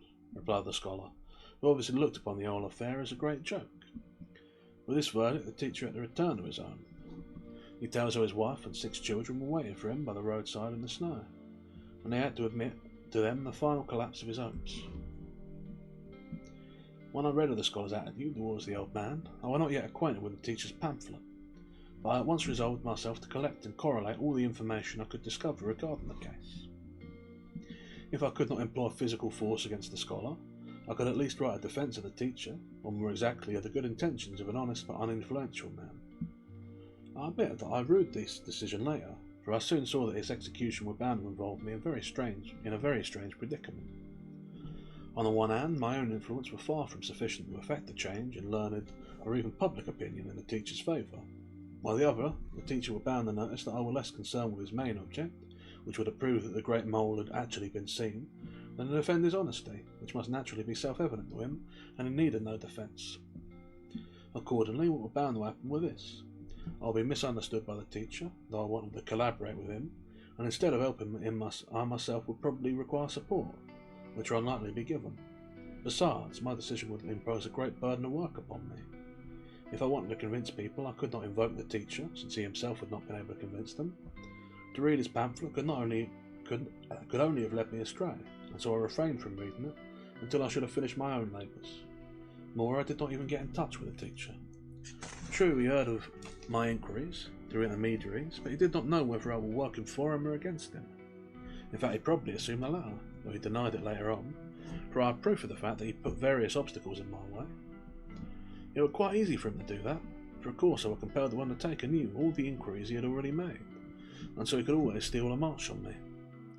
But that was the only objection that could be justly made to my method, an unavoidable reproach, moreover, which the caution and self-abnegation which I drew my conclusion palliated still more. But for the rest of my pamphlet, I'm quite influenced by the teacher. Perhaps on this point, indeed, I showed all too great a scrupulosity. From my words, one might have thought nobody whatever had inquired into the case before, and I was the first to interrogate those who had seen it or heard the mole, the first to correlate the evidence, the first to draw conclusions. When later I read the teacher's pamphlet, it had a very circumstantial title, a mole larger in size than any ever seen before, I found that we actually did not agree on certain important points, though we both believed we had proved our main point, namely the existence of the mole. These differences presented the establishment of the friendly relations with the teacher that I had been looking forward to, in spite of everything. On his side, there developed a feeling almost of hostility. True, he was always modest and humble in his bearing towards me, but that only made his real feelings the more obvious. In other words, he was of the opinion that I had merely damaged his credit, and that my belief that I had been or could be of assistance to him was simplicity at best, but more likely presumption or artifice. He was particularly fond of saying that all his previous enemies had shown their hostility, either not at all, or in private, or at most by words of mouth, which while I had considered it necessary to have my censures straightway published. Moreover, the few opponents of his who had really occupied themselves with the subject, if but superficially, had at least listened to the teacher's views, before they had given expression to their own, while I, on the strength of unsystematically assembled and in part misunderstood evidence, had published conclusions which, even if they were correct as regarded the main point, must evoke incredulity, and among the public no less than the educated. But the faintest hint that the existence of the mole were unworthy of credence were the worst thing that could happen in this case. To these reproaches, veiled as they was, I could easily have found an answer. For instance, that his own pamphlet achieved the very summit of this incredible. It were easy, however, to make headway against his continual suspicion, and that was the reason why I was very reserved in my dealings with him. For in his heart he was convinced that I wanted to rob him of the fame of being the first man publicly to vindicate the mole.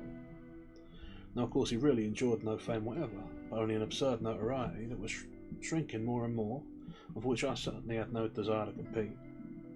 Besides, in the foreword of my pamphlet I had explicitly declared that the teacher must stand for all time as the discoverer of the mole, and he was not even that, and not only my sympathy with his unfortunate fate had spurred me to write, "It is the aim of this pamphlet," so I ended up all too melodramatically, but it corresponds with my feelings at the time, to help in giving the teacher's book the wide publicity it deserves.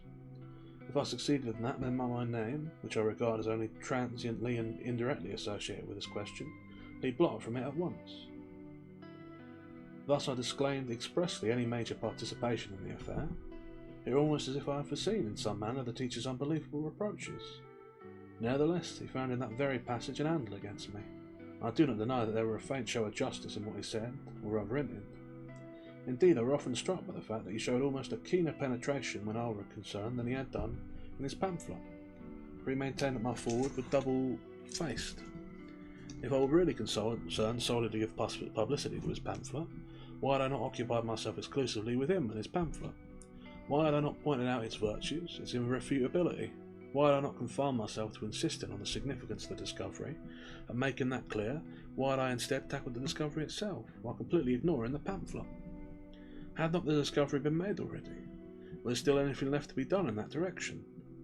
If I really thought that it were necessary for me to make the discovery all over again, why had I emphasised the original discovery so solemnly in my foreword? One might put that down to false modesty, but it was something worse.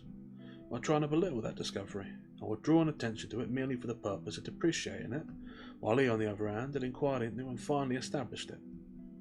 Perhaps the affair had sunk somewhat into oblivion now. Now I had made noise about it again, but at the same time I had made the teacher's position more difficult than ever. What did he care whether his honesty were vindicated or not? All that he was concerned with was the thing itself, and with that alone. But I were only a disservice to it, for I did not understand it. I did not prize it in its true value. I had not real feeling for it. He were infinitely above my intellectual capacity. He sat before me and looked at me, his old wrinkled face quite composed, and yet this was what he was thinking. It was not true that he seemed only concerned with the thing itself. Actually, he was very greedy for fame, and wanted to make money out of the business too, which, however, considering his large family, were understandable. Nevertheless, my interest in the affair seemed so rival so trivial compared with his own, that he felt he could claim to be completely disinterested without deviating seriously from the truth. And indeed, my inner doubts refused to be quite calm by telling myself that the man's reproaches were really due to the fact that he clung to his mole, so to speak, with both hands, and were bound to look upon anyone who laid even a finger on it as a traitor. If that were not true, his attitude were not to be explained by greed, or at any rate by greed alone, but rather by the touchiness which his great labours and their complete unsuccess had bred in him. Yet even his touchiness did not explain everything. Perhaps my interest in the affair were really too trivial. The teacher was used to a lack of intrigue in strangers. He regarded it as a universal evil, but no longer suffered from its individual manifestations. Now a man had appeared who, strangely enough, took up the affair, and even he did not understand it. Attacked from this side, I can make no defence. I am no zoologist. Yet perhaps I would have thrown myself into the case with my whole heart if I had discovered it. But I had not discovered it. Such a gigantic mole is certainly a prodigy, yet one cannot expect the continuous and unbridled attention of the whole world to be accorded it, particularly if its existence is not completely and irrefutably established, and in any case it cannot be produced. And I admit too that even if I had been the discoverer, I would probably never have come forward so gladly and voluntarily in the defence of the mole as I had in that of the teacher. Now the misunderstanding between me and the teacher would probably have quickly cleared up if my pamphlet had achieved success, but success were not forthcoming. Perhaps the book were not well enough written, not persuasive enough. I am a businessman. It may be that the composition of such a pamphlet was still further beyond my limited powers than those of the teacher, but in the kind of knowledge required I was greatly superior to him. Besides, my unsuccess may be explicable in other ways. The time at which the pamphlet appeared may have been inauspicious. The discovery of the mole, which had failed to penetrate to a wide public at the time it took place, were not so long past on the one hand as to be completely forgotten, and thus capable of being brought alive again by my pamphlet, while on the other hand enough time had elapsed quite to exhaust the trivial interest that had originally existed. Those who took my pamphlet at all seriously told themselves, in that bored tone which from the first had characterised the debate, that now the old useless labours on the wearisome question were to begin all over again, and some even confused my pamphlet with the teacher's. In a leading agricultural journal appeared the following comment, fortunately at the very end, and in small print. The pamphlet on the giant mole has once more been sent to us. Years ago we remember having had a hearty laugh over it. Since then it has not become more intelligible, nor we more hard of understanding. But we simply refuse to laugh at it a second time. Instead we would ask our teaching association whether more useful work cannot be found for village teachers than hunting out giant moles. An unpardonable confusion of identity. They had read neither the first nor the second pamphlet, and the two perfunctorily scanned expressions, giant mole and village teacher, were sufficient for these gentlemen, as representatives of publicly esteemed interests, to pronounce on the subject. Against this attack measures might have been attempted, and with success, but the lack of understanding between the teacher and myself kept me from venturing upon them. I tried instead to keep the review from his knowledge as long as I could, but he very soon discovered it, as I recognised from a sentence in one of his letters, in which he announced his intention of visiting me for the Christmas holidays. He wrote, "The world is full of malice, and people smooth the path for it," which he wished to convey that I was one of the malicious, but not content with my own innate malice, wished also to make the world's path smoother for it. In other words, was acting in such a way as to arouse the general malice and help it to victory. Well, I summoned the resolution I required, and were able to await him calmly, and calmly greeted him when he arrived. This time a shade less polite in his bearing than usual. He carefully drew out the journal from the breast pocket of his old-fashioned padded overcoat, and opening it, handed it to me. "I've seen it," I replied, handing the journal back unread. "You've seen it," he said with a sigh. He had the old teacher's habit of repeating unwelcome answers. "Of course I won't take this lying down," he went on, tapping the journal excitedly with his finger and glancing up sharply at me, as if I were of a different mind. He certainly had some idea of what I was about to say, for I think I have noticed, not so much from his words as from other indications, that he often has a genuine intuition of my wishes, though he never yields to them or lets himself be diverted from his aims. What I said to him I can set down almost word for word, for I took note of it shortly after our interview. "Do what you like," I said. "Our ways part from this moment. I fancy there is neither unexpected nor unwelcome news to you. The review in this journal is not the real reason for my decision. It has merely finally confirmed it. The real reason is this. Originally I thought my intervention might be of some use to you, and now I cannot but recognise that I have damaged you in every direction. Why it has turned out so, I cannot say. The cause of success and unsuccess are always ambiguous. I don't look for the sole explanation in my shortcomings. Consider, you two had the best intentions, and yet if one regards the matter objectively, you failed. I don't intend it as a joke, for it would be a joke against myself when I say that your connection with me must unfortunately be counted among your failures. It is neither cowardice nor treachery if I withdraw from the affair now. Actually, it involves a certain degree of self-renunciation. My pamphlet itself proved how much I respect you personally. In a certain sense, you have become my teacher, and I have almost grown fond of the mole itself. Nevertheless, I have decided to step aside. You are the discoverer, and all I can do is to prevent you from gaining possible fame, while I attract failure and pass it on to you. At least that is your own opinion. Enough of that. The sole explanation that I can make is to beg your forgiveness, and should you require it, to publish openly that is, in this journal, the admission that I have just made to yourself. I'm going to pause it briefly to take a quick drink.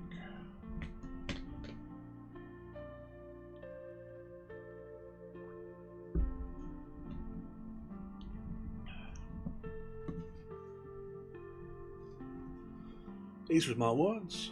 They was not entirely sincere, but the sincerity in them was obvious enough. My explanation had the effect upon him that I had roughly anticipated. Most old people have something dreadful, something perfidious in their dealings with people younger themselves. You live at peace with them, imagine you are on the best terms with them, know their ruling prejudices, receive continual assurances of amity, take the whole thing for granted, and when something decisive happens and those peaceful relations, so long nourished, should come into effective operation, suddenly these old people rise before you like strangers, show you they have deeper and stronger convictions, and now for the first time literally unfurl their banner, and with the terror you read upon it the new decree, with terror you read upon it the new decree. The reason for this terror lies chiefly in the fact that what the old say now is really far more just and sensible than whatever they said before. It is as if even the self-evident had degrees of validity, and their words now were more self-evident than ever. But the final deceit that lies in their words consists of this, that at bottom they have always said what they are saying now. I must have probed deeply into the teacher, seeing his next words did not entirely take me by surprise. "Child," he said, laying his hand on mine and patting it gently, "how did you ever take into your head to go into this affair?" "The very first I heard of it, I talked it over with my wife." He pushed his chair back from the table, got up, spread out his arms, and stared at the floor as if his tiny little wife was standing there, and he was speaking to her. "He struggled on alone," he said to her. "For many years now, it seems. A noble protector has risen for us in the city. A fine businessman, Mr. So-and-so. We should congratulate ourselves, shouldn't we? A businessman in the city isn't to be sniffed at. When an ignorant peasant believes us and says so, it doesn't help. It doesn't help us, for what a peasant may say or do is of no account. Whether he says the old village teacher is right or spits to show his contempt, the net result is the same. And if instead of one peasant, 10,000 should stand up for us, the result, if possible, would be still worse. A businessman in the city, on the other hand, is quite a different pair of shoes. A man like that has connections. Things he says in passing, as it were, are taken up and repeated. New patrons interest themselves in the question. One of them, it may be, remarks, 'You can learn even from old village teachers.' And the next day whole crowds of people are saying it to one another. People you would never imagine saying such things to look at them. Next money is found to finance the business. One gentleman goes around collecting for it, and the other showers subscription on him. They decide the village teacher must be dragged from his obscurity. They arrive. They don't bother about his external appearance, but take him to their bosoms, and since his wife and children depend on them, they accept them too. Have you ever watched city people? They chat without stopping. When there's a whole lot of them together, you can hear the chatter running from right to left and back again, and up and down, this way and that. And so, chattering away, they push up into the coach so that we've hardly time to bow to everybody. The gentleman in the driver's seat puts his glasses straight, flourishes his whip, and off we go. They all wave a parting greeting to the village as if it was still there and not sitting among them. As if we were still there and not sitting among them. The more important city people drive out in carriages to meet us. As we approach, they get up from their seats and crane their necks. The gentleman who collected the money arranges everything methodically and in order. When we drive into the city, we are a long procession of carriages. We think the public welcome is over, but it really only begins when we reach our hotel. A great crowd gathers as soon as our arrival is announced. What interests one interests all, the rest immediately. They take their views from one another, and promptly make those views their own. All the people who haven't managed to drive out and meet us in carriages are waiting for us in front of the hotel. Others could have driven out, but they were too self-conscious. They're waiting too. It's extraordinary, the way that the gentleman who collected the money keeps his eyes on everything and directs everything. I'd listened coolly to him. Indeed, I had grown cooler and cooler while he went on. On the table I had piled up all the copies of my pamphlet in my possession. Only a few was missing, for during the past week I had sent out a circular demanding the return of all the copies distributed, and received most of them back. True, from several quarters I got very polite notices saying that so-and-so could not remember having received such a pamphlet, and that if it had actually arrived he was sorry to confess that he must have lost it. Even that was gratifying. In my heart I desired nothing better. Only one reader begged me to let him keep the pamphlet as a curiosity, pledging himself, in accordance with the spirit of my circular, to show it to no one for 20 years. The village teacher had not yet seen my circular. I was glad that his words made it so easy for me to show it to him. I could do that without anxiety in any case, however, as I had drawn it up very circumspectly, keeping his interest in mind the old time. The crucial passage in the circular ran as follows. I do not ask for the return of the pamphlet because I retract in any way the opinions defended there, or wish them to be regarded as erroneous or even undemonstrable on any point. My request has purely personal and moreover very urgent grounds, but no conclusion whatever must be drawn from it as regards to my attitude to the whole matter. I beg to draw your particular attention to this, and would be glad also if you would make the fact better known. For the time being I kept my hand over the circular and said, You reproach me in your art because things have not turned out as you hoped. Why do that? Don't let us embitter our last moments together, and do try to see that though you've made a discovery, it isn't necessarily greater than every other discovery, and consequently the injustice you suffer under any greater than the other injustices. I don't know the way of learned societies, but I can't believe that in the most favourable circumstances you would have been given a reception even remotely resembling the one you seem to have described to your wife. While I myself still hoped that something might come of my pamphlet, the most I expected was that perhaps the attention of a professor might be drawn to our case, that he might commission some young student to inquire into it. This student might visit you and check in his own fashion your and my inquiries once more on the spot, and that finally, if the results seemed to him worth consideration, we must not forget that all young students are full of scepticism, he might bring out a pamphlet of his own in which your discoveries would be put on scientific basis. All the same, even if that hope had been realised, nothing very much would still have been achieved. The student's pamphlet supporting such queer opinions would probably have been held up to ridicule. If you take this agricultural journal as an example, you can see how easily that may happen, and scientific periodicals are still more unscrupulous in such matters. That's quite understandable. Professors bear a great responsibility towards themselves, towards science, towards posterity. They can't take every new discovery to their bosom straight away.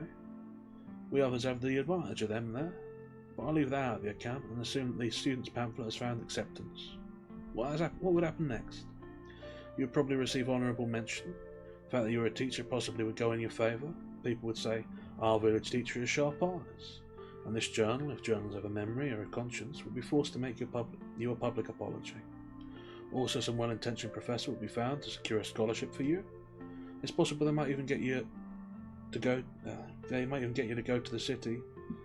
Even get you to come to the city, find a post for you in some school, and so give you a chance of using the scientific resources of the city so as to improve yourself. If I'm to be quite frank, I think they would content themselves with merely trying to do all this. They would summon you and you would appear, but only as an ordinary petitioner, like hundreds of others, and not in solemn state. They would talk to you and praise your honest efforts, but they would see that at the same time that you were an old man. They were hopeless for anyone to begin to study science at such an age, and moreover that you had hit upon your discovery more than chance than by design. And had besides no ambition to extend your labours beyond this one case. Your discovery, of course, would be carried further, for it is not so trifling that, once having achieved recognition, it could be forgotten again. But you did not hear much about it, and what you heard you would scarcely understand. Every new discovery is assumed at once into the sum total of knowledge, and with that ceases, in a sense, to be a discovery. It dissolves into the old and disappears, and one must have a trained scientific eye to even recognise it after that. For it is related to fundamental axioms of whose existence we don't even know. and in the debates of science it is raised on these axioms to the very clouds. How can we expect to understand such things? Often as we listen to some learned discussion, we may be under the impression that it is about your discovery, when it is about something quite different. And the next time when we think it is about something else, and not about your discovery at all, it may turn out to be about that, and that alone. Don't you see that? You would remain in your village, you'd be able with the extra money to feed and clothe your family a little better, but your discovery would be taken out of your hands, without your being able to with any show of justice to object. For only in the city could it be given its final seal. And people wouldn't be altogether ungrateful to you. They might build a little museum on the spot where the discovery was made. It would become one of the sights of the village. You'd be given the keys to keep, and so that you shouldn't lack some outward token of the honour, they could give you a little medal to wear on the breast of your coat, like those worn by attendants in scientific institutions. All this might have been possible, but was it what you wanted? Without stopping to consider his answer, he turned to me and said, "And so that's what you wanted to achieve for me?" "Probably," I said. I didn't consider what I was doing carefully enough at the time to be able to answer that clearly now. "I wanted to help you. That were a failure, the worst failure I've ever had. That's why I want to withdraw now and undo what I've done as far as I'm able." "Well and good," said the teacher, taking out his pipe and beginning to fill it with the tobacco that he carried loose in his pockets. "You took up this thankless business on your own free will, and now of your own free will you withdraw. So that's all right." "I'm not an obstinate man," I said. "You find anything to object to in my proposal?"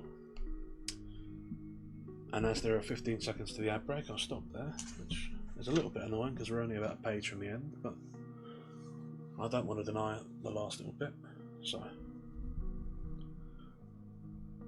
ads should be starting now, so I'll have a little drink.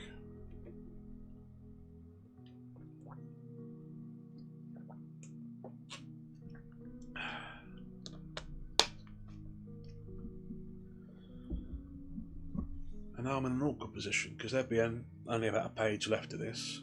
I don't really want to start doing commentary on it because we're just about to hit the end of it, and now I'll do my big overall commentary, which would be better off from having the end involved in it. So instead I've got 2.5 minutes of dead air to fill.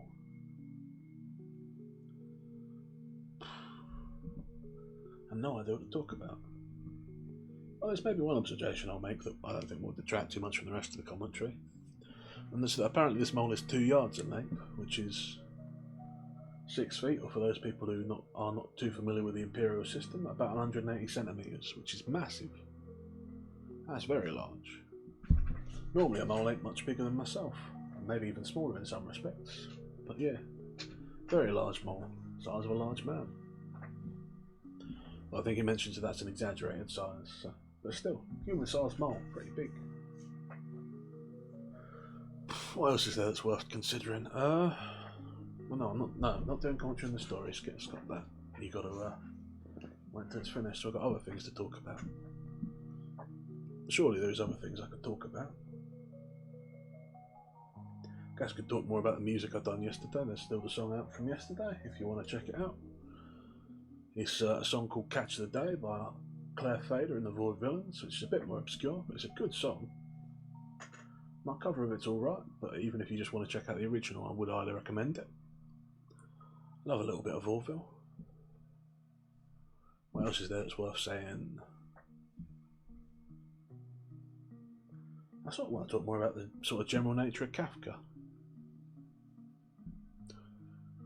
Which, I mean, I was about to say this last story didn't really surprise me as much as the other ones did, but I guess given that I just had finished saying before it that every Kafka story was surprising me, it's not surprising me, it's actually probably the most surprising thing he could have done in that regard.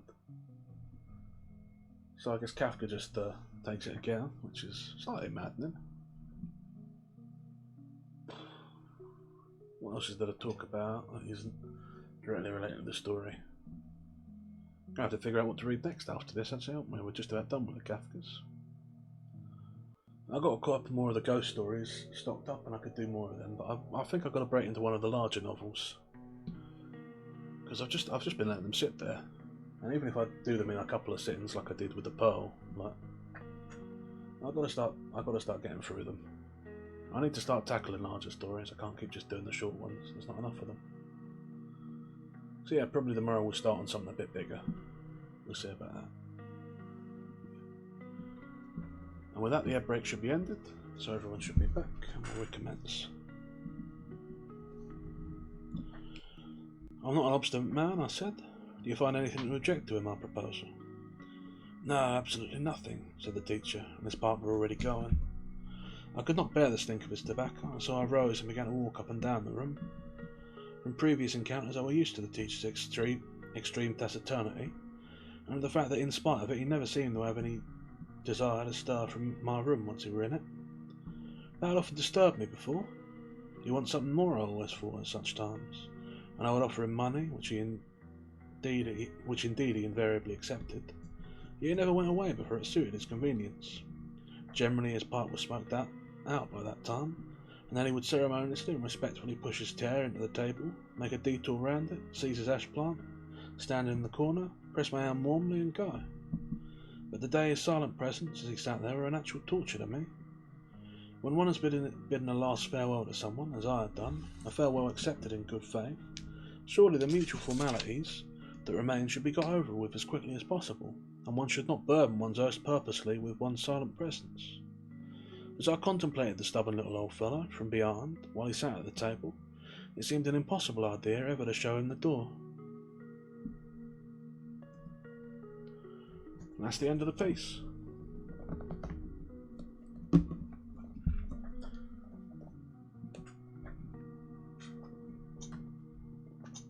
So, what do we think of that? Well, for a story called The Giant Mole, we're very little in it actually about the giant mole, which is a little disappointing, but I mean, I guess after my disappointment at the same thing happening in Rats, I can't say I'm as disappointed about it, because I'm not as invested in giant moles as I am in Rats.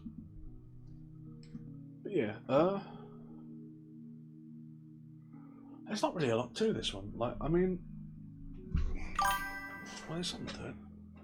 Yeah, no. That could be the tagline for Kafka. Franz Kafka, not what I was expecting. But yeah, I mean, it's essentially the story of, I guess, bad practice in scientific publishing, which, I mean, it's an odd choice for a fictional sort of account, but yeah. I mean, you can see, I guess you could also see it as being like a fundamental conflict of intention. Like this businessman who's, I don't think there's any names in this, who goes in to help the old teacher. He's doing his best to try and sort of convey, his agreement with him, and he's doing it in objective scientific terms, right? You do your own inquiries, you do your own studies and publish the results. That's the right way to do it. But this sort of scientific affair, I don't know. It's made even weirder because neither of these two men are scientists, as they both, or at least the narrator admits. He's not educated in scientific matters. So the inquiry seems sort of pointless. He's trying to draw attention to something about, this abnormal creature. I mean, fair enough. If you have a mole that is the size of a human being, you'd think it would be worthy of investigation. But I just don't know, really. I mean, there's also no account of how they know that this mole exists, what evidence there is to support it.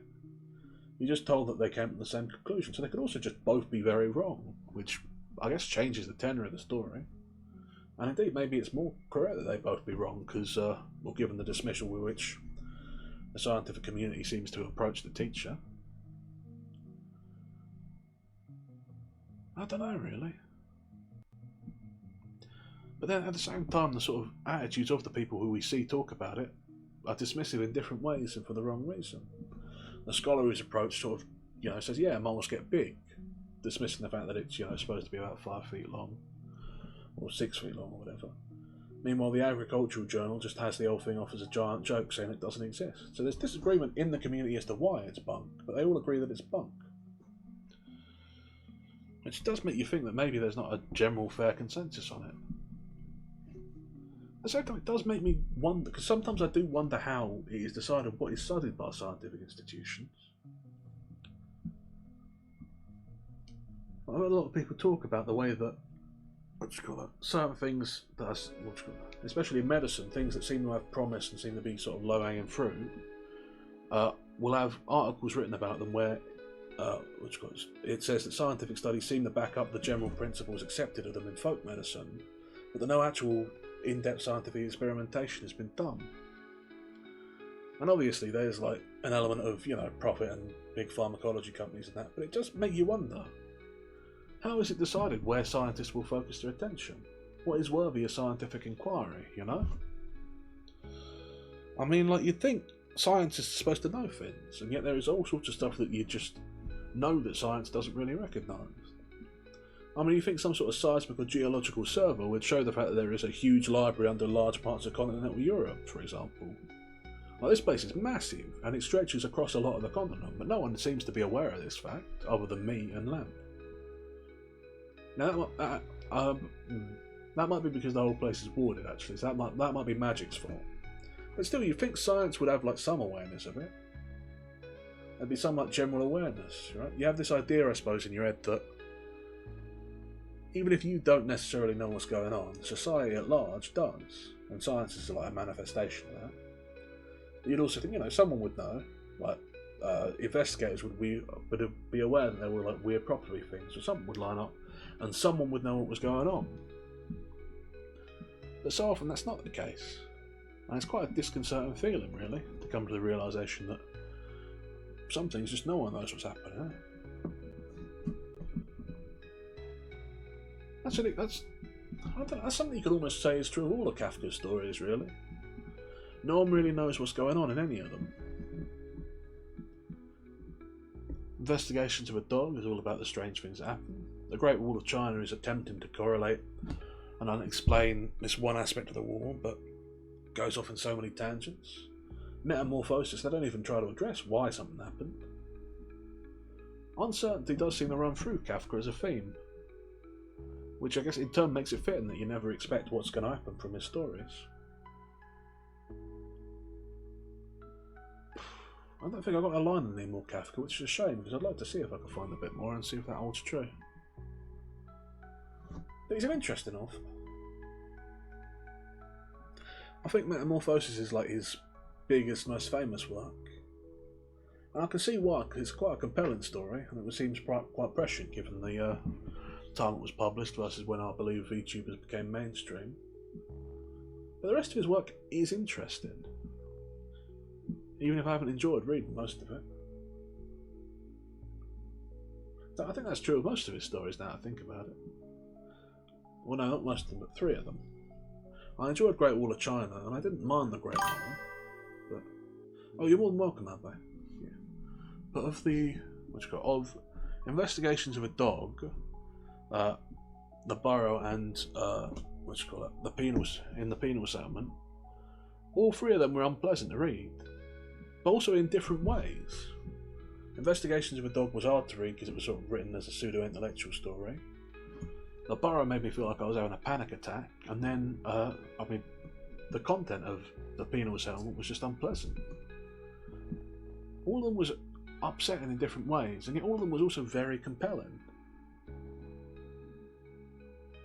I don't know what to say about that, really. I've mentioned before that I don't think a book has to be enjoyable to be good. It seems like Kafka's very good at managing that. Yeah.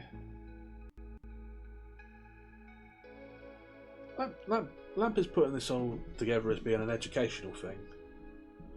I think one of the tags now is educational, and you know, he's talking about you guys as students and he's giving you the option to learn magic so that you'll stick by it. But I do feel very ill-equipped to this sometimes. I know that I don't understand everything about these. I hope that's alright. I hope you guys are getting something out of it, even if it's just enjoying the stories. And maybe you're learning something as I learn, but I don't know. Sometimes you look at something and you just know you don't understand it. And I guess in the same way, sometimes you look at something and you know no one understands it. And that's just something you have to deal with, eh? Maybe that's what the Great Mole or the Giant Mole is about.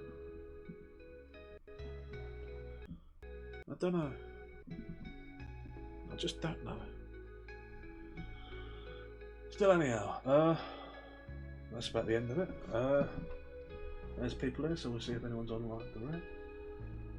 Discipline is once again live. Well, I guess we'll hit him. But yeah, before I do that, though, thank you to everyone for showing up. I always appreciate it. It's always good to have someone here, and I do genuinely appreciate all of you. Yeah. I almost feel like I should start shouting people out by name, but that's all. You're more than welcome for the stream. I always enjoy it. This is genuinely an highlight of my day. But yeah, I'm going to read the discipline now. But yeah, I do appreciate you all being there. If you've got to run and you don't want to come along, of course, feel free. But yeah, as always, however, I appreciate you being here, and ta-ra.